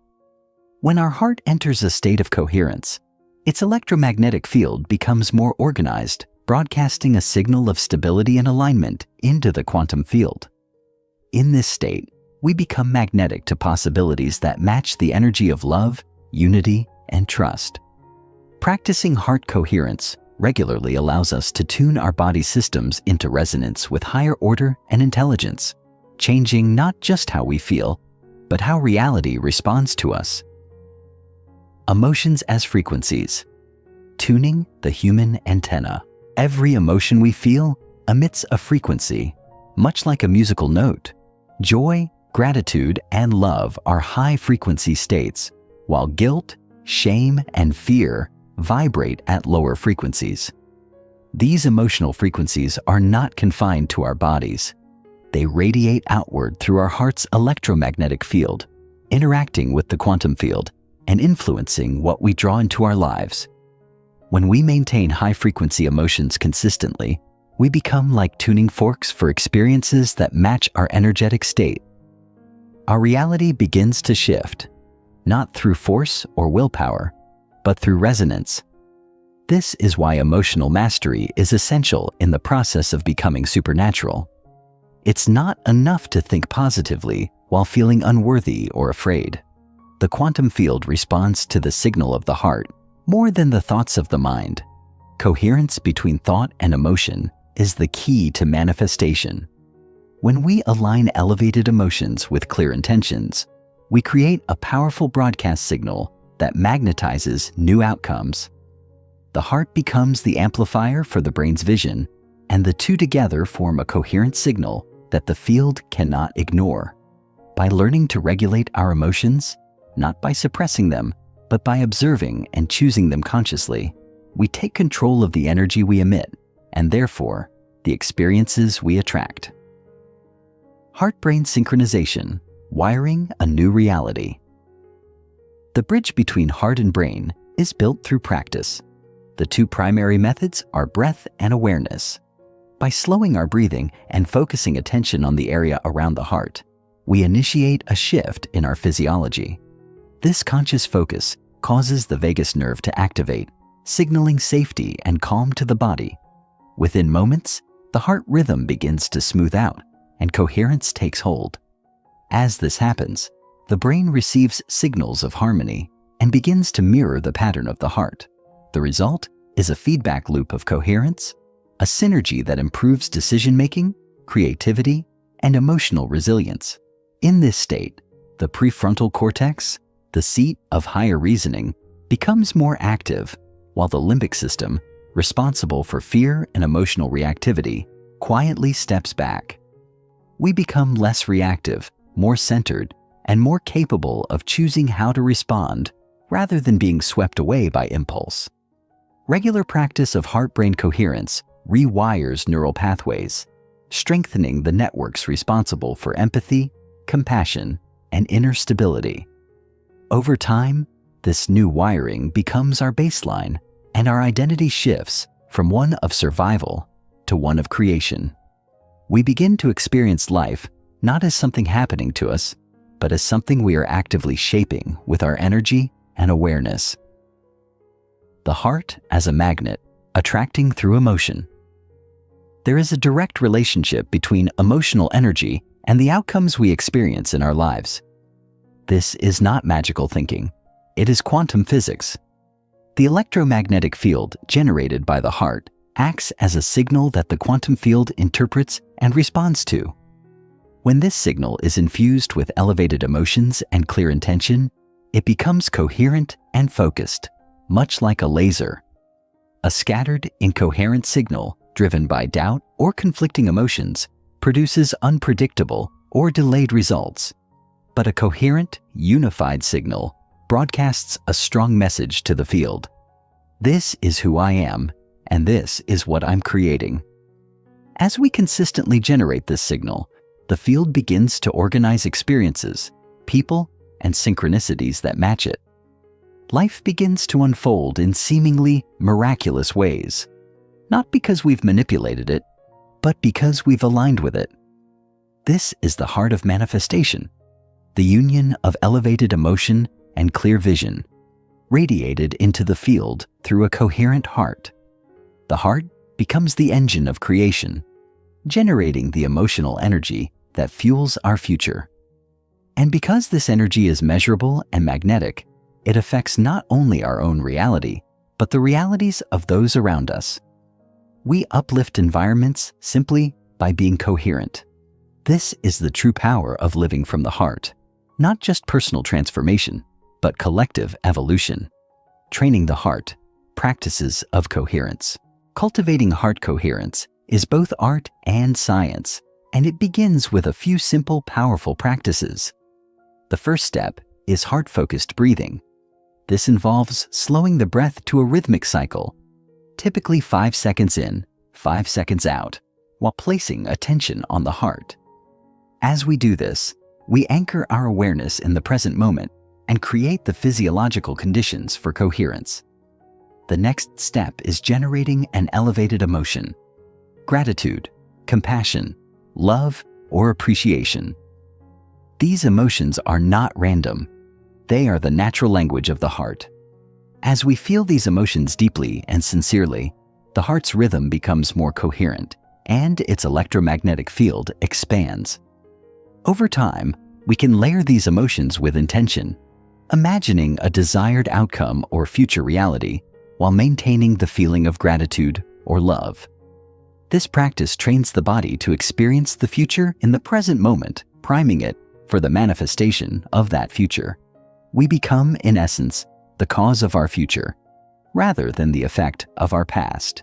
With consistency, these practices create a new baseline of coherence, transforming not just moments, but the entire quality of our lives. Coherence as a way of life. Heart coherence is not something to be practiced only during meditation or stressful moments. It is a state of being that we can carry into every aspect of our lives. When we wake up with intention, breathe through challenges with awareness, and respond to the world with compassion rather than reaction, we are living in coherence. This doesn't mean we never feel frustration or sadness. Rather, it means we don't become those emotions. We learn to observe them, transmute them, and return to center. Living in heart coherence also means recognizing the interconnectedness of all things. Our emotional state influences our family, our workplace, our community, and even the collective consciousness. Every coherent thought, every loving response, every moment of compassion ripples into the field and creates space for others to do the same. This is how transformation spreads, not through force, but through resonance. The more we embody coherence, the more we inspire it in others. In this way, we become agents of change, not by preaching, but by being, a living demonstration of what's possible when we live from the intelligence of the heart. Chapter 9: Emotions, Time, and Quantum Liberation. The emotional past, how feelings anchor us in time. We often think of the past as something that lives only in memory, a series of events archived like old photographs in the attic of the mind. But in truth, the past isn't passive. It is active, alive, and constantly influencing us, not because of the events themselves, but because of the emotional imprints they leave behind. Emotions are the glue that binds us to time. When we experience a significant event, especially one charged with intense emotion, our body records not just the facts of what happened, but how it felt. If those emotions are unresolved or unprocessed, they become embedded in our biology. The body doesn't distinguish between an actual event and the memory of that event if the emotional response is the same. So, when we recall a betrayal, a loss, or a trauma, and feel the same sorrow, resentment, or fear, we are reliving the past chemically in the present moment. In essence, the body becomes the subconscious mind's timekeeper, storing emotional experiences as physiological states that we unknowingly repeat day after day. Our identity becomes anchored to who we were, rather than who we want to be, and we fall into unconscious patterns of thought and behavior driven by the body's addiction to familiar emotions.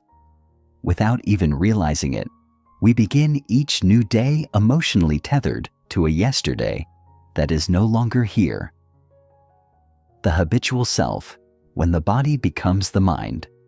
Over time, emotional repetition conditions the body to expect and even crave certain feelings, creating a feedback loop between mind and body. The more we revisit these emotional memories, the more the brain fires in familiar patterns, and the more the body chemically aligns with those emotions. Eventually, the body begins to anticipate the feelings, even without a triggering thought. This is when the body has memorized the emotional state better than the conscious mind. It's as if your biology has become your biography.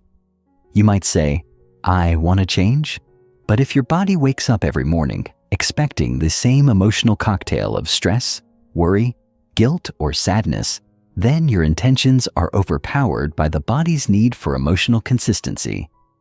The past becomes not just something you remember, but something you live.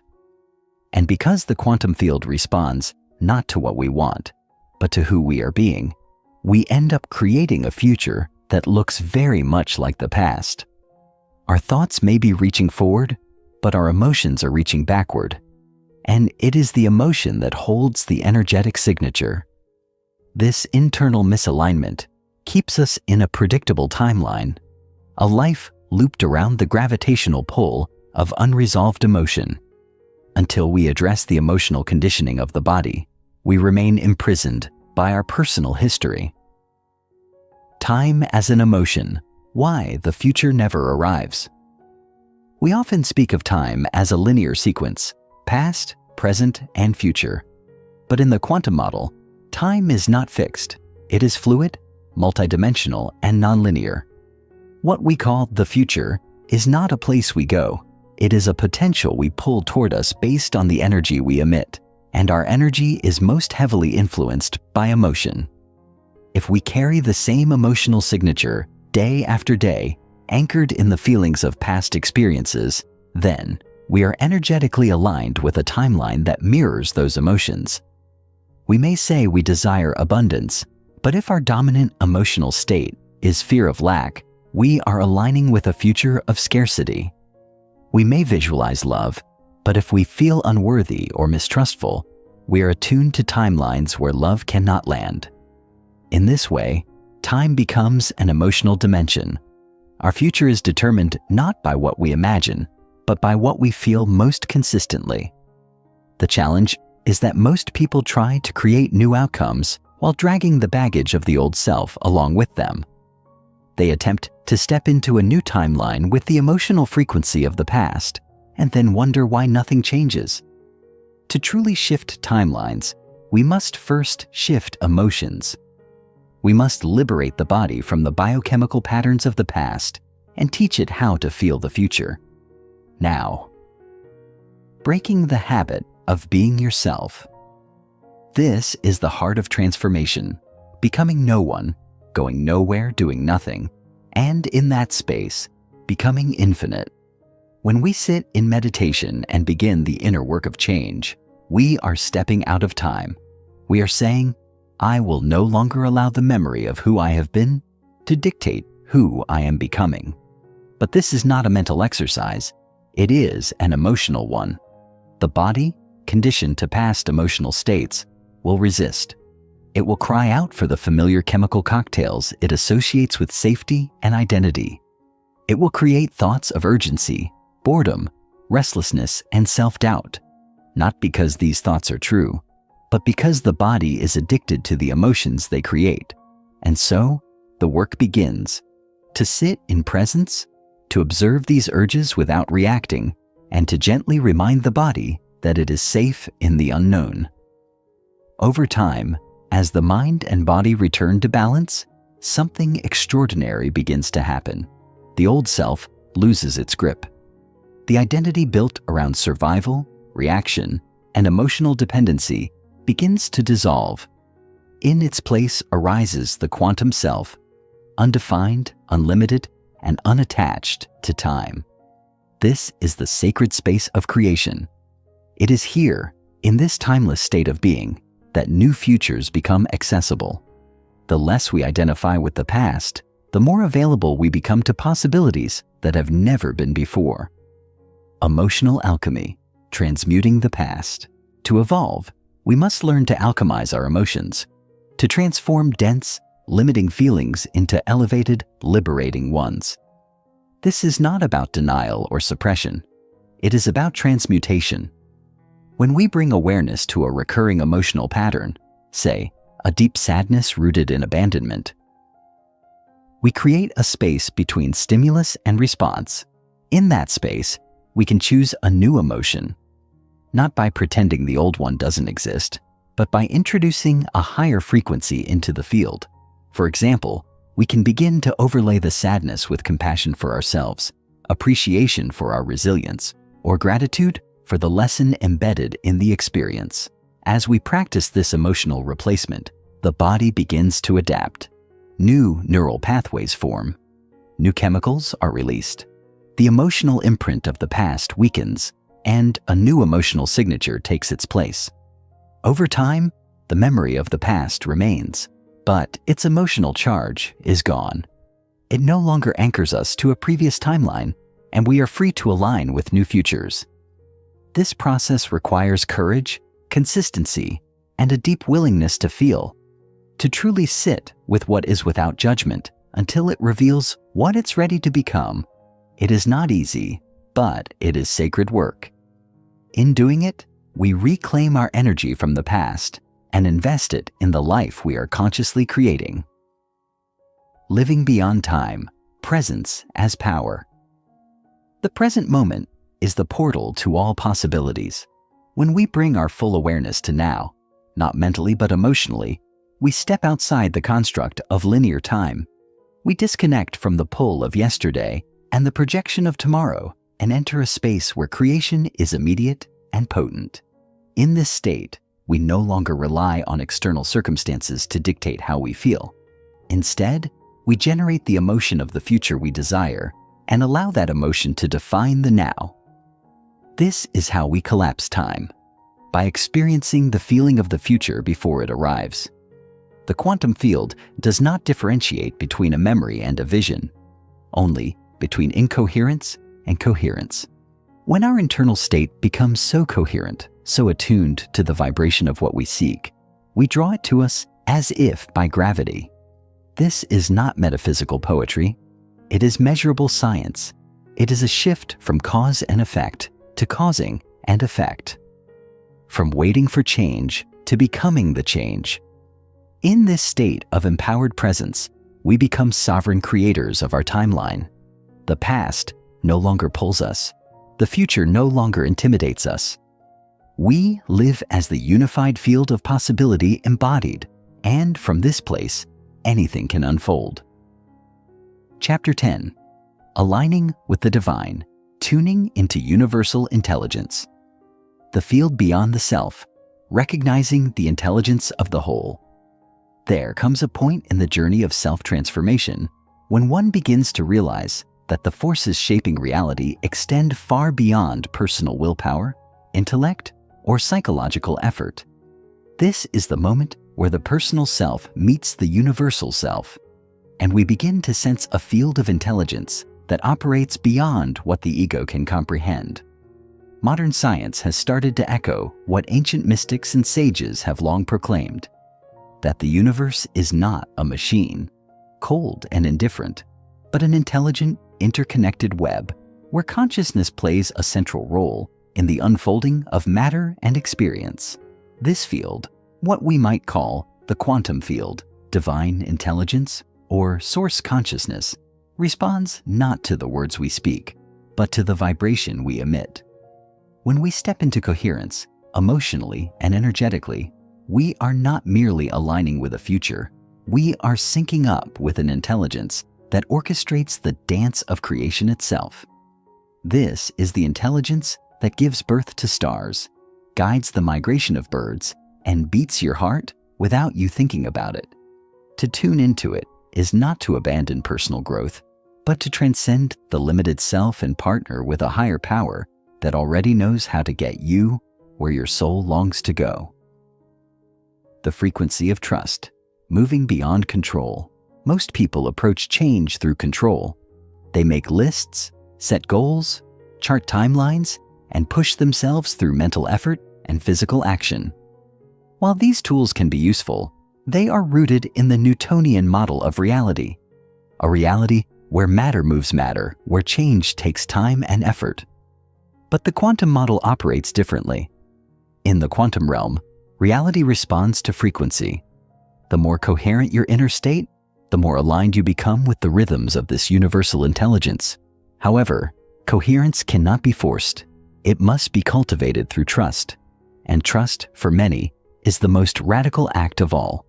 It means letting go of the need to know how or when your desires will manifest. It means surrendering your timelines, releasing control, and learning to live in the space between intention and outcome. This space is deeply uncomfortable for the ego, which thrives on prediction and security.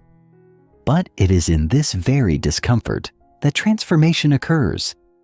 When you declare a vision and then rest in trust, not apathy, but deep, receptive surrender, you create the conditions for the divine intelligence of the universe to orchestrate outcomes far beyond what you could construct through effort alone.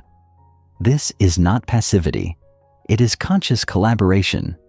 It is an invitation to live in a state of inspired being, rather than relentless doing.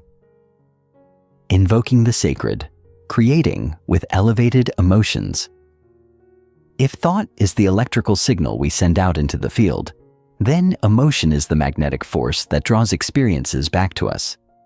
Thoughts alone do not manifest reality. Only when they are fused with emotion do they gain creative momentum. And not just any emotion.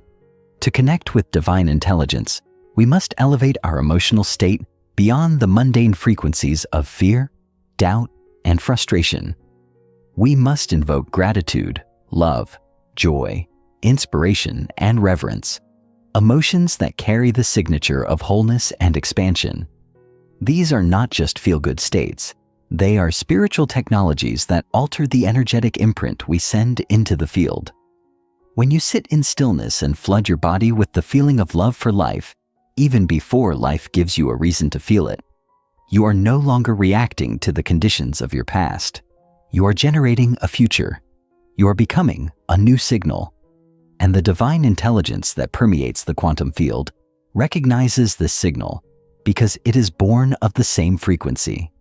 The key is to make these emotional states your new baseline, not through willpower, but through daily practice.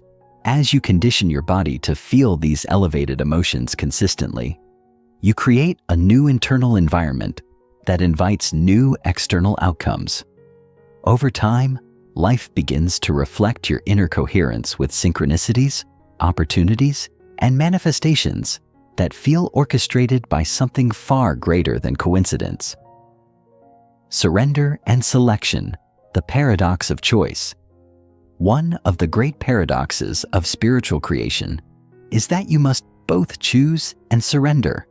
At first glance, these seem contradictory.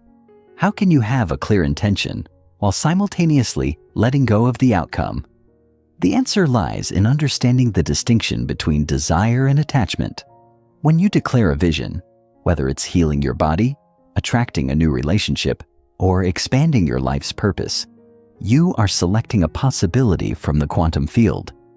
You are aligning with a specific timeline. This is the act of intention. But once the vision is clear and the feeling is embodied, you must release it.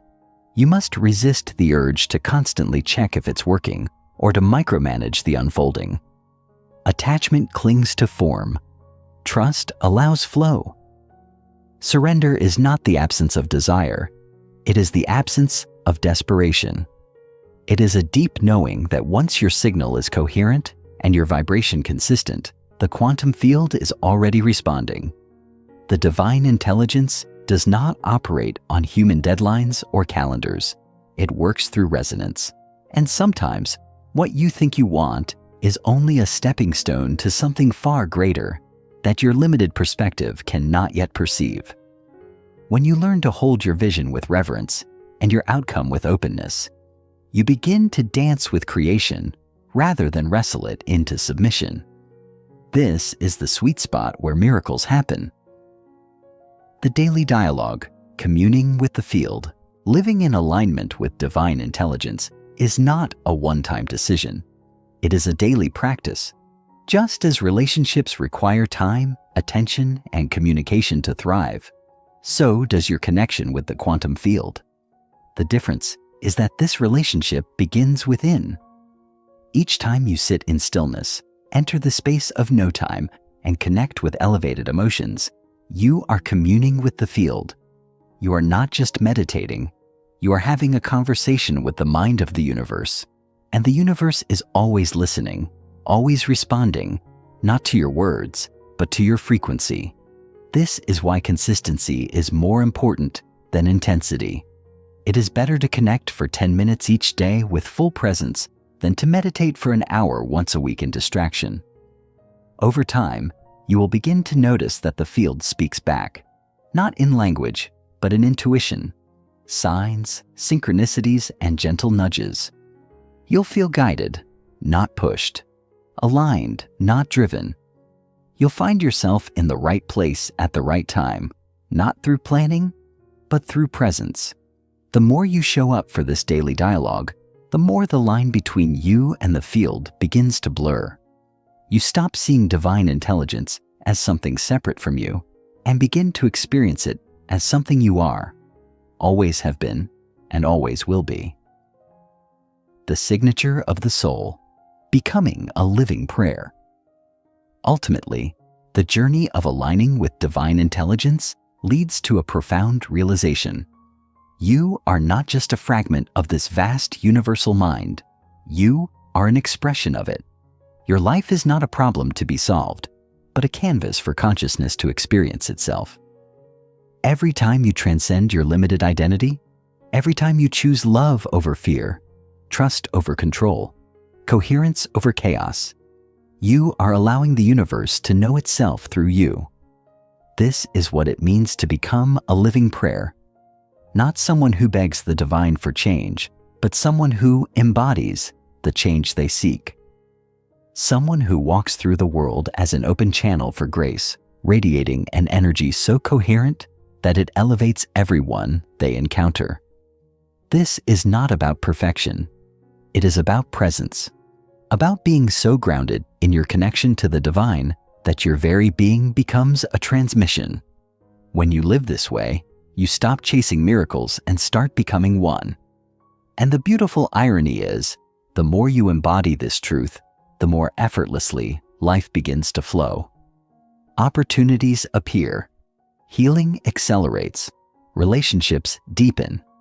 Not because you forced them, but because you remembered who you truly are. An extension of divine intelligence, capable of creating a life that is nothing short of supernatural. Chapter 11. Heart-Mind Coherence, Tapping into the Biofield of Intelligence. The electromagnetic signature of the heart. Most people believe that the brain is the command center of the body, the sovereign ruler over thoughts, decisions, and bodily responses. And while the brain certainly plays a significant role in our experience of consciousness, there is a growing body of evidence suggesting that the heart, long dismissed as merely a pump, may actually be the conductor of a much deeper intelligence. The heart generates the most powerful electromagnetic field in the body, up to 60 times greater in amplitude than the field emitted by the brain. This field radiates outward from the chest in a toroidal shape, touching every cell in the body and extending several feet beyond the skin's surface. When we are in a state of stress, fear, or frustration, the heart's rhythm becomes erratic and disordered. But when we feel emotions such as love, gratitude, and appreciation, the heart enters into a coherent rhythm, a smooth, harmonious pattern that reflects balance and resilience. This heart coherence does not just affect the cardiovascular system. It sends signals to the brain, changing our thoughts, perceptions, and even the chemistry of our bodies. What we feel in the heart literally changes what we think in the brain. It is this dynamic conversation that allows us to tune into a higher form of intelligence, one that integrates feeling and thought, intuition and logic, biology and consciousness. The science of coherence, bridging the gap between physiology and consciousness. Understanding coherence is not just about spiritual alignment. It's about measurable biological shifts that create the foundation for transformation. Coherence in scientific terms refers to the ordered, stable relationship between the heart, brain, and nervous system. Through tools like heart rate variability, HRV, scientists can now observe how emotional states influence physiological rhythms. When we enter into a state of elevated emotion, particularly sustained gratitude or compassion, our HRV becomes more synchronized, and the heart sends coherent signals to the brain. These signals shift the brain out of survival mode, reducing the dominance of the stress-based beta brainwaves and facilitating access to alpha and theta states, which are associated with creativity, intuition, and subconscious programming. Coherence also activates the parasympathetic nervous system, helping the body to rest, digest, and heal. But more than just promoting well-being, coherence creates the ideal internal environment for reprogramming beliefs and accessing the quantum field. When the body is in sync and the mind is quiet, we can shift out of familiar emotional patterns and into a state of open awareness, a space where transformation is not only possible, but inevitable. In this way, coherence is both a physiological phenomenon and a gateway to the mystical, creating the coherent state from thinking to feeling to being. Entering a state of coherence is not something that happens by accident. It is a deliberate choice, one that requires awareness, intention, and practice. The process begins with focus. By gently directing attention to the center of the chest and imagining the breath moving in and out through the heart, we signal the body to slow down and center itself. This act alone can begin to shift us out of stress and into presence. But the real key lies in the emotion we choose to cultivate. Once our attention is anchored in the heart space, we can begin to summon elevated emotions, not as a mental exercise, but as an embodied experience. Gratitude is one of the most powerful entry points because it is the feeling of receiving something before it arrives. When we can genuinely feel thankful for a future that hasn't yet happened, we are signaling to the quantum field that it already exists. We are aligning with the frequency of the outcome we desire. As we deepen into this emotional state, our energy becomes coherent. Our brain and heart enter into resonance, and the body relaxes into trust. With continued practice, this state of being becomes familiar, and eventually, it becomes our new baseline. No longer trapped in cycles of fear, anxiety, or limitation, we begin to embody the future we once only imagined. Living in alignment, heart-centered decision-making. Most decisions in modern life are made through the mind, through logic, analysis, and often fear-based projections of what might go wrong. But the heart offers a different kind of guidance, one that emerges not from the intellect, but from inner knowing. This intuitive intelligence is not irrational. In fact, it is deeply attuned to what is most authentic and aligned for us. When the heart and brain are coherent, communication between the two increases and intuition becomes more accessible. We begin to notice subtle signals, gut feelings, energetic nudges, or inner clarity that guide us toward choices that feel expansive rather than constrictive. Over time, we start to trust this inner compass more than external validation or societal expectations. We move through life with greater ease because we are no longer second-guessing ourselves or outsourcing our power.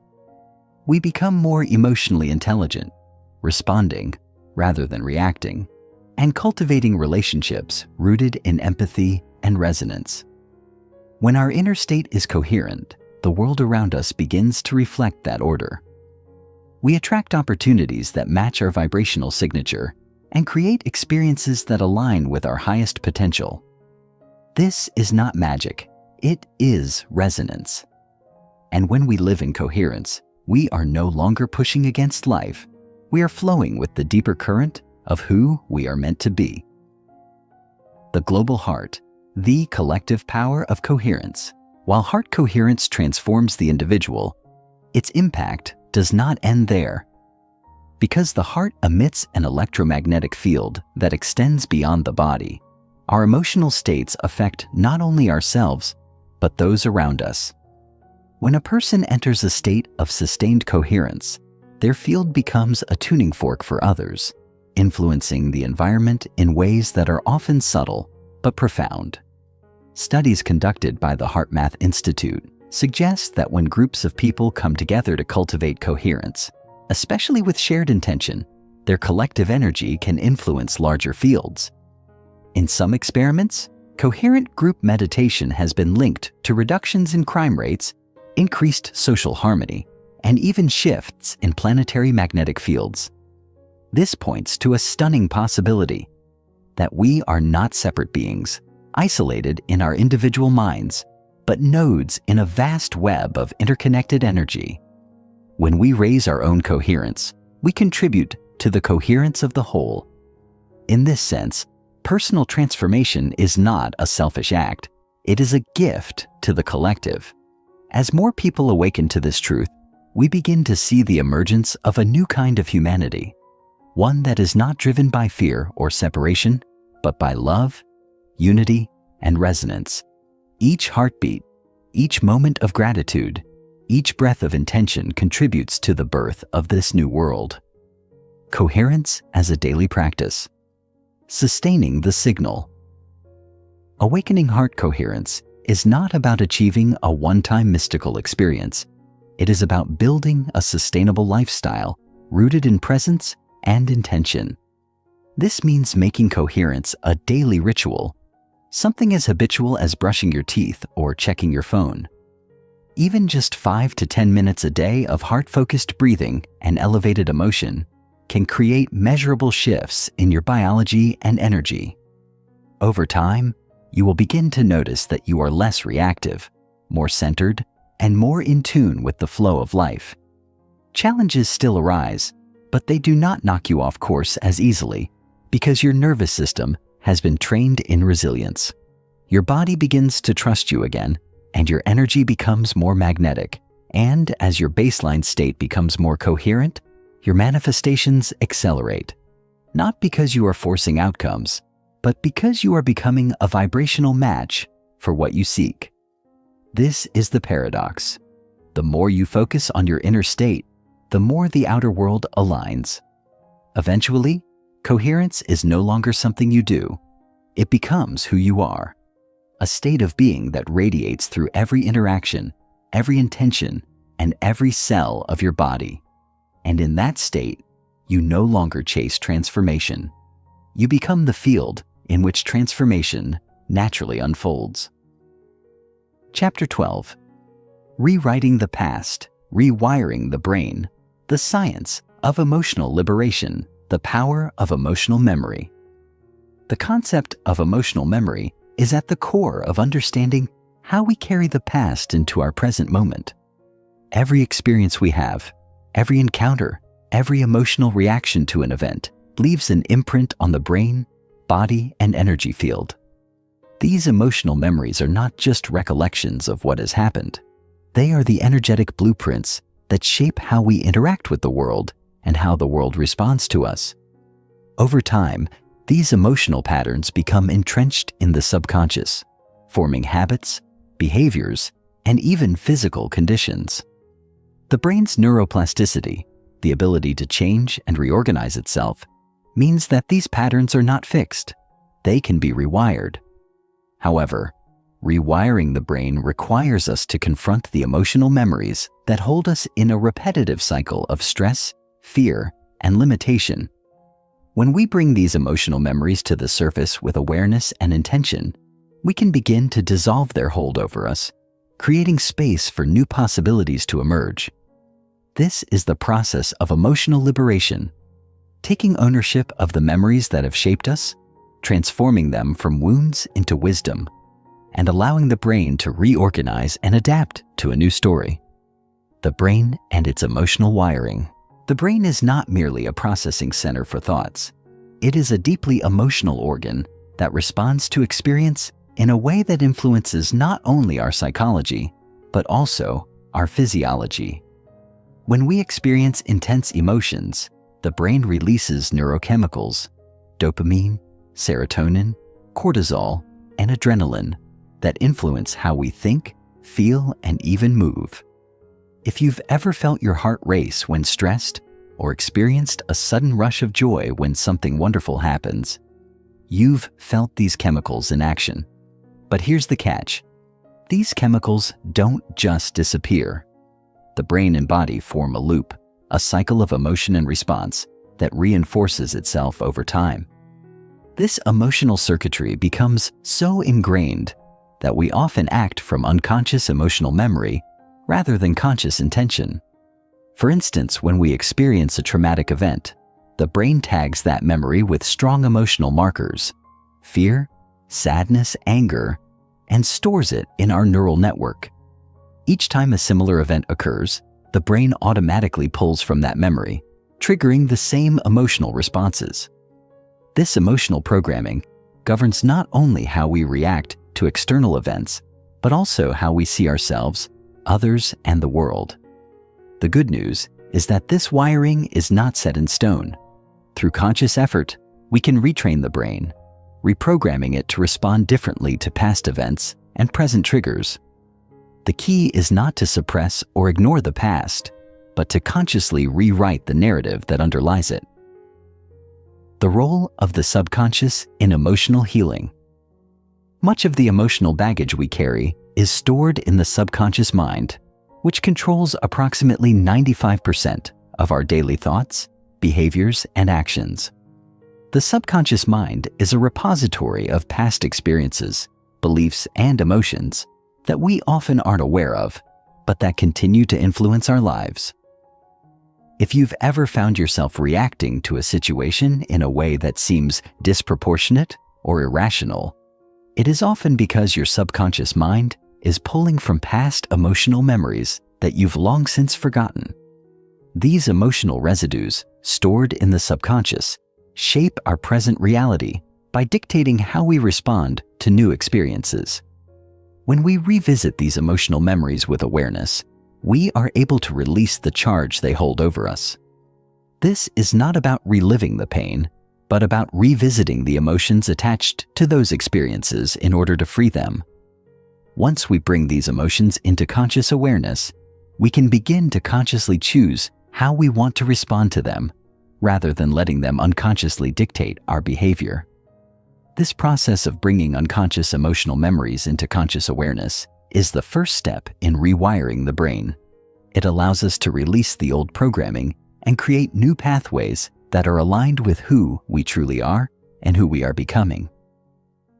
Neuroplasticity and emotional reprogramming. The science of neuroplasticity has shown us that the brain is not a static organ. Rather, it is highly malleable and capable of changing its structure in response to new experiences. This means that the neural pathways formed through past emotional experiences are not permanent. Through conscious effort, we can form new connections and create new patterns of thought and behavior. This is especially important when it comes to emotional healing. If we can consciously engage in practices that promote emotional coherence, such as meditation, visualization, and emotional release techniques, we can create new neural circuits that support healthier emotional responses. For instance, if we've experienced trauma, the brain may have formed neural pathways associated with fear and anxiety. But through neuroplasticity, we can create new pathways associated with calmness, safety, and peace. This requires consistent practice, repeating new emotional experiences and reinforcing them over time until they become the new default. As these new pathways strengthen, the old emotional patterns begin to fade, allowing us to create a new emotional reality. This is the power of emotional reprogramming, the ability to consciously choose the emotional states that will shape our future, rather than unconsciously reacting from the past. Healing the body through emotional release. Emotions are not just stored in the mind, they are stored in the body as well. When we experience intense emotions, the energy from those emotions can become trapped in the body, creating tension, discomfort, and even illness.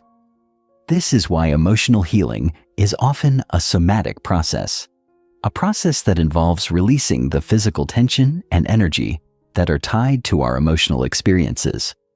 One of the most powerful ways to release emotional blockages is through body-centered practices such as breathwork, yoga, or massage.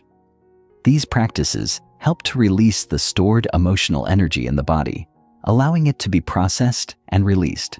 But emotional release doesn't only happen through physical movement. It also happens through emotional expression.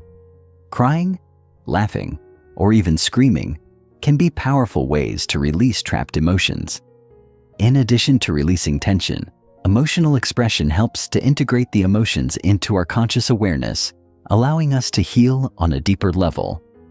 As we begin to release these trapped emotions, we create space for healing to occur on both a mental and physical level. This process of emotional release helps to restore balance to the body's energy field and enables the body to return to a state of health and vitality. Creating a new emotional blueprint.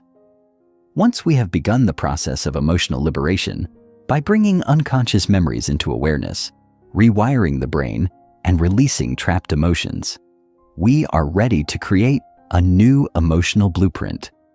This new blueprint is the foundation for our future reality. It is the emotional template that will guide our thoughts, actions, and experiences moving forward. To create this new blueprint, we must begin by imagining the emotional states we want to embody. What does it feel like to live with inner peace, joy, love, and gratitude? What emotions would you experience if you were living the life of your dreams? By vividly imagining these emotional states, we begin to program our bodies and brains to respond in alignment with this new reality. Visualization, affirmation, and emotional embodiment practices can help reinforce this new blueprint. Over time, as we consistently choose to feel these elevated emotions, they become ingrained in our neural circuitry and energy field. This is how we create a new emotional reality, one that is not governed by past pain and trauma, but by the elevated emotions that will lead us to our highest potential. The more we embody this new emotional state, the more it becomes our new default. And as our emotional blueprint changes, our external reality begins to shift to match it. The science of emotional liberation, from survival to creation. At the core of emotional liberation is the shift from survival to creation. Most of us have lived much of our lives in a state of survival, driven by fear, anxiety, and a constant need to protect ourselves from past pain. But survival mode is a low-frequency state. It keeps us trapped in the past, constantly reacting to old wounds. When we liberate ourselves from this cycle, we can shift into a state of creation. In this state, we are no longer driven by fear or survival instincts. Instead, we are guided by inspiration, intuition, and the elevated emotions that align us with our higher purpose. This shift is not just psychological, it is physiological. The brain and body go from a state of fight or flight to one of rest and digest, from chronic stress to relaxed coherence. In this state of creation, we become magnetic. We begin to attract the experiences, people, and opportunities that match our new emotional frequency. This is the power of emotional liberation. When we free ourselves from the emotional prison of the past, we open the door to a future filled with limitless potential. We no longer live in reaction to what has happened. We live in creation of what is yet to come. Chapter 13. The Art of Manifestation. Aligning thoughts, emotions, and energy. Manifestation is not just a concept. It is an art, a science, and a way of being. It's a process that requires more than just wishful thinking. It requires an understanding of how thoughts, emotions, and energy interact with the fabric of reality. At its core, manifestation is the act of bringing your desires into physical form by aligning your inner world with the outer world. When you align your thoughts, emotions, and energy with the frequency of your desires, you unlock the natural flow of abundance and opportunity that the universe has to offer. But understanding how this process works requires a deeper dive into the very nature of reality, energy, and consciousness itself.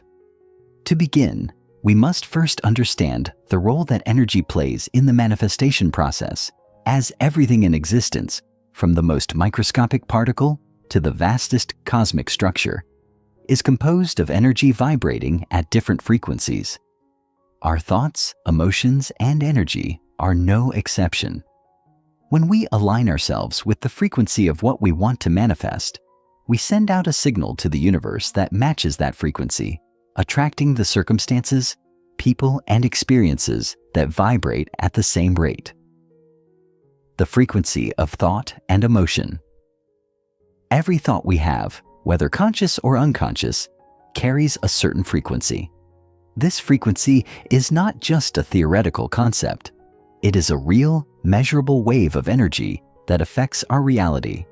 When we think positive, empowering thoughts, our brain releases chemicals such as dopamine, serotonin, and oxytocin, neurotransmitters that make us feel good and create a state of coherence within our mind and body. This state of coherence is crucial for manifestation because it allows us to send out a clear, stable frequency into the universe, one that matches the energy of what we desire. On the other hand, when we dwell on negative, fear-based thoughts, we lower our frequency and enter into a state of dissonance. The brain releases stress hormones like cortisol and adrenaline, which create a state of tension and resistance. This resistance disrupts the flow of energy and makes it harder for us to manifest what we want because we are sending out conflicting signals to the universe. This is why it is so important to monitor our thoughts and to consciously choose thoughts that align with our desires. In order to raise our frequency, we must first identify and release the limiting beliefs and negative thought patterns that keep us stuck in a lower vibration. This involves becoming aware of the subconscious programs that drive our behavior and thought processes, as these programs often dictate the energy we emit without us even realizing it. When we free ourselves from these limiting beliefs, we can consciously choose thoughts that empower us, elevate our emotions, and raise our overall energetic frequency. The power of emotion and manifestation. Emotions are perhaps the most powerful force in the manifestation process. While thoughts provide the blueprint for what we want, it is our emotions that give that blueprint the energy to come to life. Emotions are the fuel that propels our desires into physical reality. When we feel the emotion of gratitude, love, excitement, or joy, we activate the energy of the universe and send out a magnetic signal that attracts experiences that match those emotions. For example, when we feel gratitude for the abundance we have in our lives, we are energetically sending out the message that we are open and ready to receive more abundance. The universe responds by bringing more of what we are grateful for into our lives. This is the power of emotional alignment. However, if we are constantly feeling fear, lack, or resistance, we are sending out a conflicting signal that repels the things we desire. Negative emotions act as a form of resistance, creating blockages that prevent the flow of energy and manifestation. To overcome this resistance, we must learn to cultivate and embody positive emotions on a daily basis. This requires developing emotional intelligence, the ability to recognize, understand, and manage our emotions in a way that supports our manifesting goals. By practicing gratitude, self-love, and positive affirmations, we can shift our emotional state and begin to align with the energy of our desires. Emotional coherence is key to manifestation because it ensures that we are sending out a clear, powerful signal to the universe. When our thoughts, emotions, and actions are aligned, we become a magnetic force for the things we desire. The role of energy in the manifestation process. Energy is the medium through which our desires travel into the physical realm. Everything is energy, and everything vibrates at a certain frequency. The universe itself is a vast field of energy, constantly in motion and interacting with the energy that we emit. When we align our energy with the frequency of our desires, we begin to attract the people, circumstances, and opportunities that match that frequency. One of the most profound ways to raise our energy is through meditation. Meditation helps to quiet the mind, release tension in the body, and bring us into a state of coherence. When we meditate, we tune into the subtle frequencies of our energy field and align ourselves with the higher vibrations of the universe. This creates a flow of energy that is unimpeded by negative thoughts or emotions, allowing us to manifest with greater ease. In addition to meditation, practices such as deep breathing, visualization, and energy healing can also help to shift our energy and align it with our desires. The key is to find practices that work for you, techniques that help you raise your vibration and maintain an energetic frequency that is in harmony with what you want to create. The science of quantum entanglement and manifestation quantum physics has provided us with a deeper understanding of the interconnectedness of all things.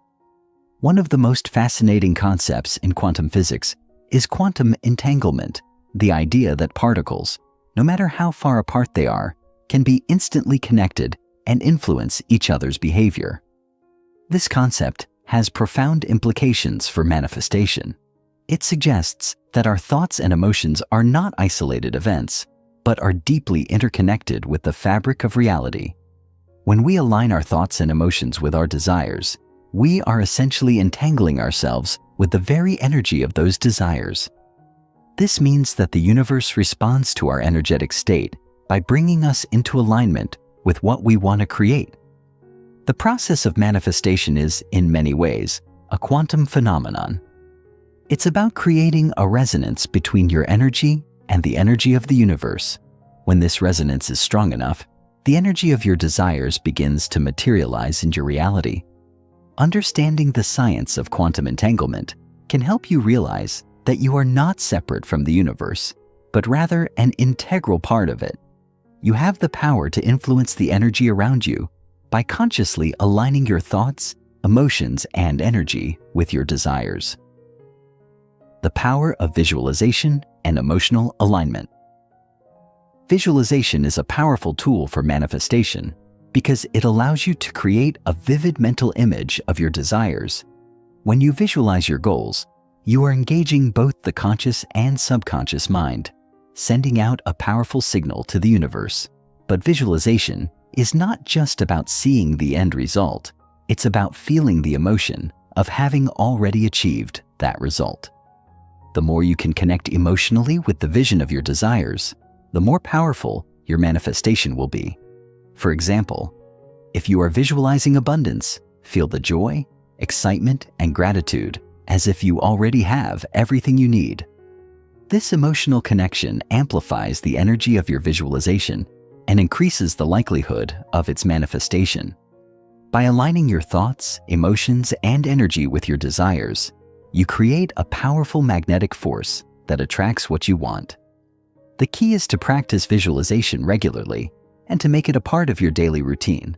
The more you visualize and embody the feelings of your desires, the more your energy will align with the frequency of those desires.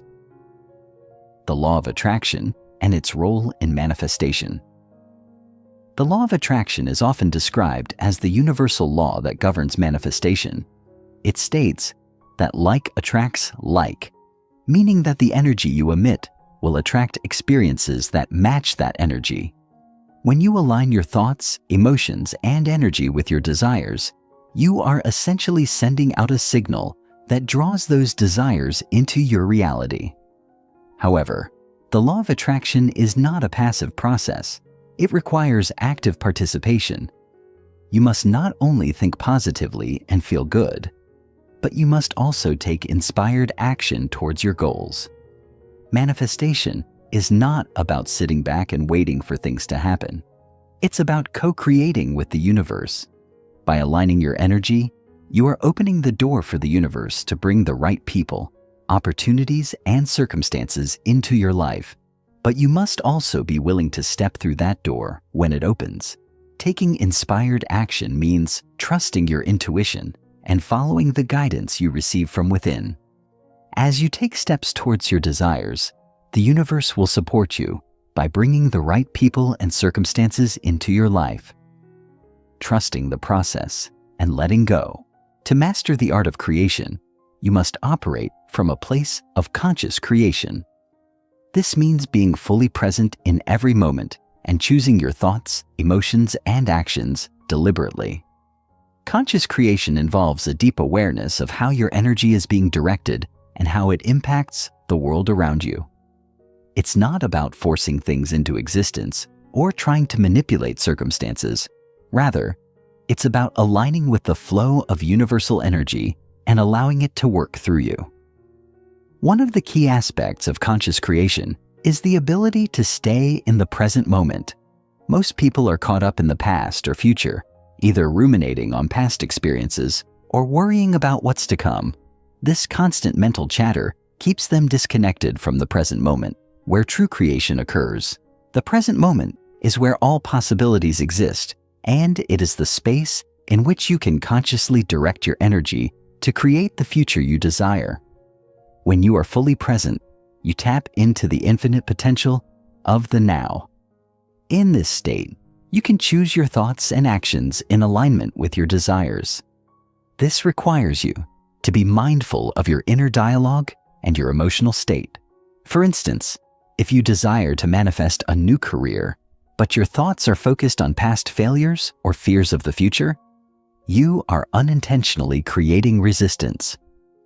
The key to conscious creation is to focus your thoughts and emotions on what you want, not what you fear or don't want.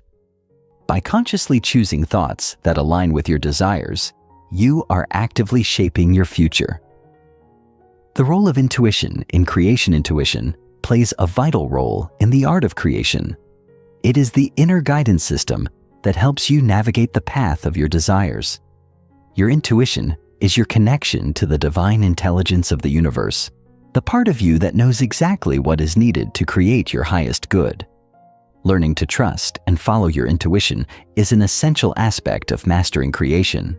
Too often, we dismiss our intuitive nudges in favor of logical reasoning or external validation. We look for answers in the external world, relying on the opinions of others or societal expectations to guide our decisions. However, the most powerful answers come from within. Your intuition speaks to you through subtle feelings, gut instincts, and inner knowing. It may come as a whisper or a strong, undeniable pull, but it always guides you toward what is in alignment with your highest potential. To connect with your intuition, you must first quiet the noise of the external world. This is why practices such as meditation, mindfulness, and time in nature are so powerful. They create space for you to tune into your inner wisdom. When you cultivate a relationship with your intuition, you no longer have to rely on external sources of guidance. You become your own guide, trusting in your ability to make decisions that serve your highest good and move you closer to your desires. Overcoming resistance and limiting beliefs. As you step into your power as a creator, you will inevitably encounter resistance. Resistance often manifests in the form of fear, doubt, or limiting beliefs. These obstacles are not to be feared, but to be understood.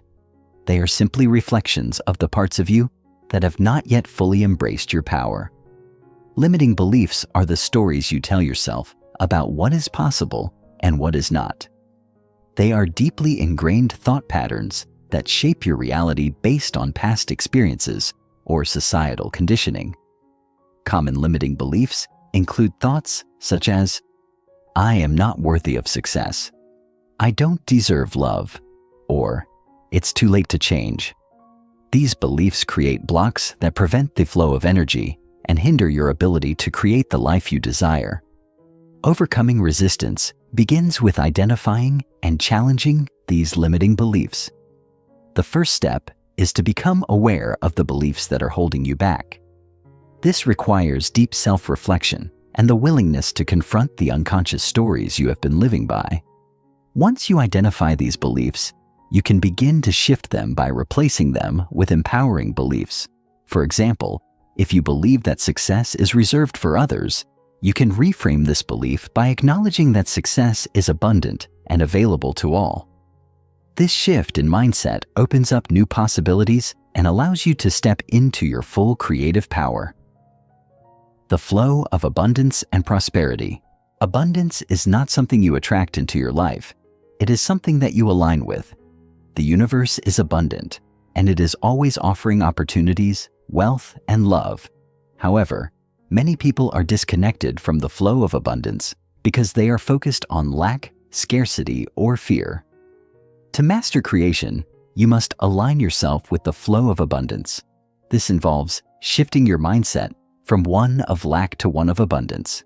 It's about recognizing that there is more than enough for everyone and that you are deserving of your share of the universe's gifts. One of the most powerful ways to align with abundance is through gratitude. Gratitude is the magnetic force that attracts more of what you are thankful for into your life. When you focus on what you already have and express appreciation for it, you send out a signal of abundance to the universe. This signal attracts more abundance, creating a positive feedback loop. In addition to gratitude, taking inspired action is also crucial to aligning with abundance. The universe does not operate in a vacuum. While it is important to focus on your inner state, it is equally important to take action toward your goals. Inspired action comes from a place of intuition, and it propels you forward on your path to creation. By taking steps toward your desires, you demonstrate your commitment to the manifestation process, and the universe responds by bringing the right people, circumstances, and opportunities into your life. Embodying your highest self. To truly master the art of creation, you must embody your highest self. Your highest self is the version of you that is aligned with your true essence, free from fear, doubt, and limitation. Embodying your highest self means stepping into your full power and embracing the limitless potential within you. This requires a deep commitment to personal growth and self-realization. It involves shedding the layers of conditioning, fear, and insecurity that have kept you from fully expressing who you are. Embodying your highest self also means acting with integrity and authenticity. When you align your thoughts, emotions, and actions with your highest values, you become a powerful creator of your reality. Your actions are in alignment with your true desires, and the energy you emit is one of confidence, clarity, and purpose. The more you embody your highest self, the more you magnetize the experiences and opportunities that reflect this alignment. It is through this embodiment that you begin to create a life that is truly extraordinary. As you continue your journey of creation, remember that you are never alone. The universe is constantly supporting you, providing you with the energy, resources, and guidance you need to manifest your desires. The art of creation is an ongoing process of self-discovery, growth, and alignment. By mastering the inner game of thoughts, emotions, and energy, you can unlock your true potential and create a life that reflects the highest expression of who you are. The key is to trust the process, embrace your power, and take inspired action. You are the creator of your reality, and the possibilities are limitless. Chapter 15. The final step, living your extraordinary life. The journey you've embarked upon thus far has been nothing short of transformative. You've explored deep principles of self-awareness, manifestation, energy alignment, and the harnessing of your true potential. The concepts of creation, abundance, and intuition have become tools that you now wield with precision and mastery. But what remains? The final step, the integration and embodiment of everything you've learned into a life that is nothing less than extraordinary. It's one thing to understand these concepts intellectually, to grasp the abstract philosophies of creation and energy, but it's an entirely different matter to live them every single day. The final chapter is about solidifying these principles within your life and living them out with unwavering commitment. It is about taking your newfound understanding of the universe, the self, and the art of creation, and weaving them into the fabric of your everyday existence. This process begins with a shift in identity, a realization that you are not just the person who wants to create a better life. You are the creator, the embodiment of your highest self, and the architect of your reality. The process of integrating your higher consciousness into your everyday life requires you to let go of old, outdated belief systems and fully embrace the person you are becoming. It's about releasing the grip of past conditioning and stepping into a new paradigm of limitless possibility, where you are empowered to create a life that reflects the highest version of yourself. It's about truly understanding that you don't need to be anyone other than who you already are to create the extraordinary life you desire. It is your birthright to do so, and now it is time to embrace it. Living in alignment with your highest self. At the heart of living an extraordinary life lies the unwavering commitment to align with your highest self in every thought, word, and action. It is easy to lose sight of our true essence when we are constantly bombarded by external distractions, judgments, and the noise of everyday life. But when you consistently return to the core of who you are, your highest self, you align with the source of infinite wisdom, creativity, and power. Your highest self is the part of you that knows no limits, holds no fear, and operates from a place of unconditional love and abundance. To live in alignment with your highest self is to be in harmony with the natural flow of the universe, to trust that everything you need is already within you, and that you are fully equipped to navigate the challenges that come your way. It is about choosing to embody your most authentic self, free from the constraints of societal expectations and self-imposed limitations. This alignment requires you to be present in each moment and to make decisions from a place of inner knowing, not external validation. It's about trusting your intuition, listening to the whispers of your heart, and making choices that honor your truth, no matter how unconventional they may seem.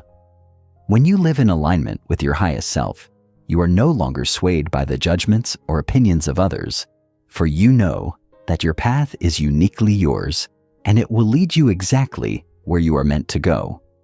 One of the most powerful ways to maintain this alignment is through daily practices that reconnect you with your inner wisdom.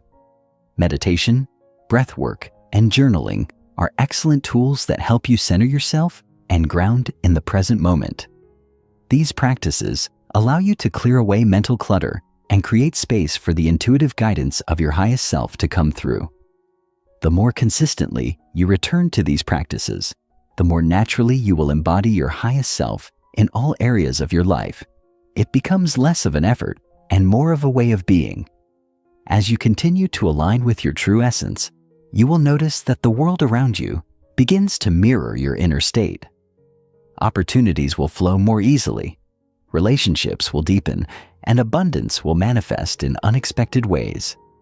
This is the power of alignment. When you are in sync with your highest self, the universe conspires in your favor, supporting you in your journey of creation, stepping into your power and taking inspired action. While alignment with your highest self is the foundation, the next step is to take inspired action.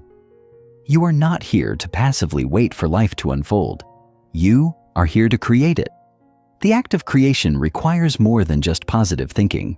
It requires courage, action, and a willingness to step into the unknown. Many people get caught up in the desire for perfection or the fear of failure, which keeps them stuck in a state of inaction. However, it is important to understand that action, no matter how small, is the key to moving the energy of creation.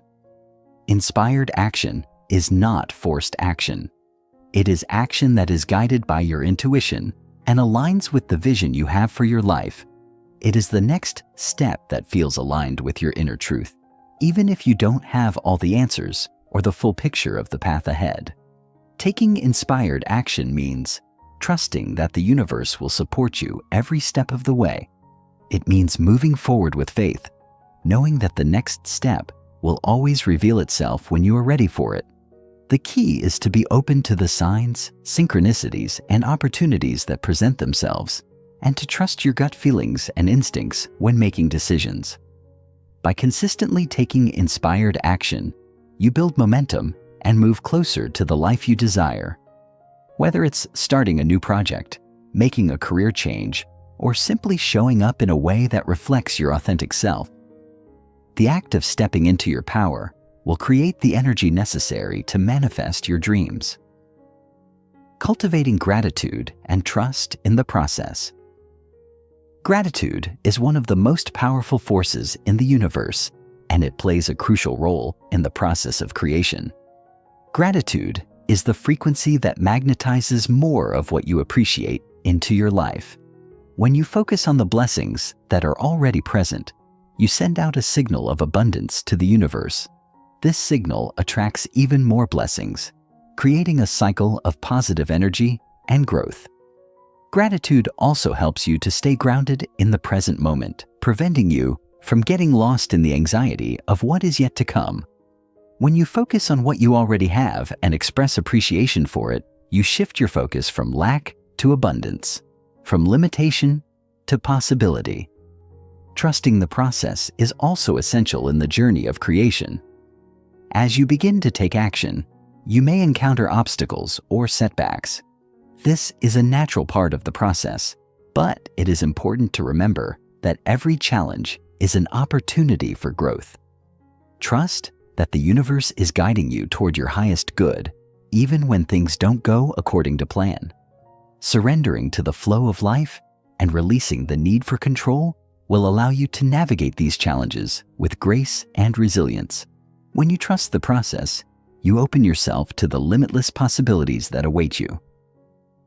Living with purpose and fulfillment. The final piece of the puzzle is living with purpose and fulfillment. Purpose is the driving force that gives your life meaning and direction. It is the unique contribution you make to the world, the way you use your gifts, talents, and passions to make a positive impact. Living with purpose means waking up each day with a sense of excitement and intention, knowing that you are contributing to something greater than yourself. Fulfillment, on the other hand, comes from within. It is the sense of inner peace and contentment that arises when you are living in alignment with your truth and purpose. It is the feeling of satisfaction that comes from knowing that you are living the life you were meant to live and that you are making a difference in the world. To live with purpose and fulfillment, you must first connect with your passions and desires. What excites you? What lights you up? What makes you feel truly alive? These are the clues to your purpose. When you follow your passions and align your actions with your inner calling, fulfillment naturally follows. Living with purpose is not about achieving a specific goal or reaching a certain milestone. It is about the journey itself. It is about embracing every moment as an opportunity to grow, to contribute, and to experience the richness of life. Embracing the infinite possibilities of your life. While alignment with your highest self is the foundation, the next step is to take inspired action. You are not here to passively wait for life to unfold. You are here to create it. The act of creation requires more than just positive thinking. It requires courage, action, and a willingness to step into the unknown. Many people get caught up in the desire for perfection or the fear of failure, which keeps them stuck in a state of inaction. However, it is important to understand that action, no matter how small, is the key to moving the energy of creation. Inspired action is not forced action. It is action that is guided by your intuition and aligns with the vision you have for your life. It is the next step that feels aligned with your inner truth, even if you don't have all the answers or the full picture of the path ahead. Taking inspired action means trusting that the universe will support you every step of the way. It means moving forward with faith, knowing that the next step will always reveal itself when you are ready for it.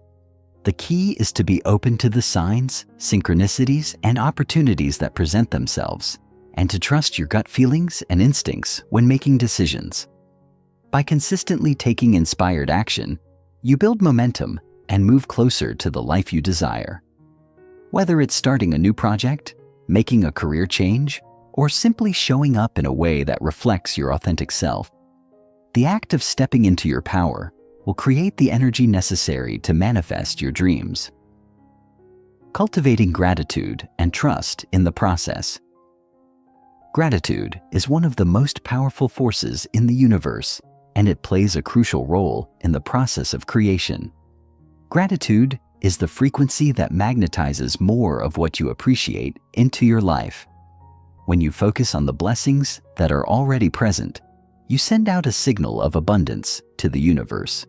This signal attracts even more blessings, creating a cycle of positive energy and growth. Gratitude also helps you to stay grounded in the present moment, preventing you from getting lost in the anxiety of what is yet to come. When you focus on what you already have and express appreciation for it, you shift your focus from lack to abundance, from limitation to possibility. Trusting the process is also essential in the journey of creation. As you begin to take action, you may encounter obstacles or setbacks. This is a natural part of the process, but it is important to remember that every challenge is an opportunity for growth. Trust that the universe is guiding you toward your highest good, even when things don't go according to plan. Surrendering to the flow of life and releasing the need for control will allow you to navigate these challenges with grace and resilience. When you trust the process, you open yourself to the limitless possibilities that await you. Living with purpose and fulfillment. The final piece of the puzzle is living with purpose and fulfillment. Purpose is the driving force that gives your life meaning and direction. It is the unique contribution you make to the world, the way you use your gifts, talents, and passions to make a positive impact. Living with purpose means waking up each day with a sense of excitement and intention, knowing that you are contributing to something greater than yourself. Fulfillment, on the other hand, comes from within. It is the sense of inner peace and contentment that arises when you are living in alignment with your truth and purpose. It is the feeling of satisfaction that comes from knowing that you are living the life you were meant to live and that you are making a difference in the world. To live with purpose and fulfillment, you must first connect with your passions and desires. What excites you? What lights you up? What makes you feel truly alive? These are the clues to your purpose. When you follow your passions and align your actions with your inner calling, fulfillment naturally follows. Living with purpose is not about achieving a specific goal or reaching a certain milestone. It is about the journey itself. It is about embracing every moment as an opportunity to grow, to contribute, and to experience the richness of life. Embracing the infinite possibilities of your life. As you move forward in your journey of creation, remember that your potential is limitless. There is no end to the possibilities available to you, no cap on the abundance you can attract, and no limit to the joy and fulfillment you can experience. Your life is a canvas, and every thought, emotion, and action you take adds color, texture, and depth to the masterpiece you are creating. Embrace the infinite possibilities that await you, and trust that every experience, whether joyful or challenging, is a part of your growth and evolution. As you continue to live in alignment with your highest self, take inspired action, and cultivate gratitude and trust, you will create a life that is nothing short of extraordinary. The process is ongoing, and the adventure is far from over. There is always more to discover, more to create, and more to become. And as you step into the full expression of your true self, you will inspire others to do the same, creating a ripple effect of transformation that reaches far beyond your own life. Now that you have unlocked the keys to creating your extraordinary life, it is time to step into your power. The world is waiting for you to show up, to be the creator of your reality, and to live a life that is a true reflection of your infinite potential. The final step is not about reaching a destination. It is about fully embracing the journey. Trust in yourself, trust in the process, and trust that you have everything you need to live the extraordinary life you deserve. And so, your journey of becoming supernatural continues. May it be filled with growth, creation, and the fulfillment of your highest potential.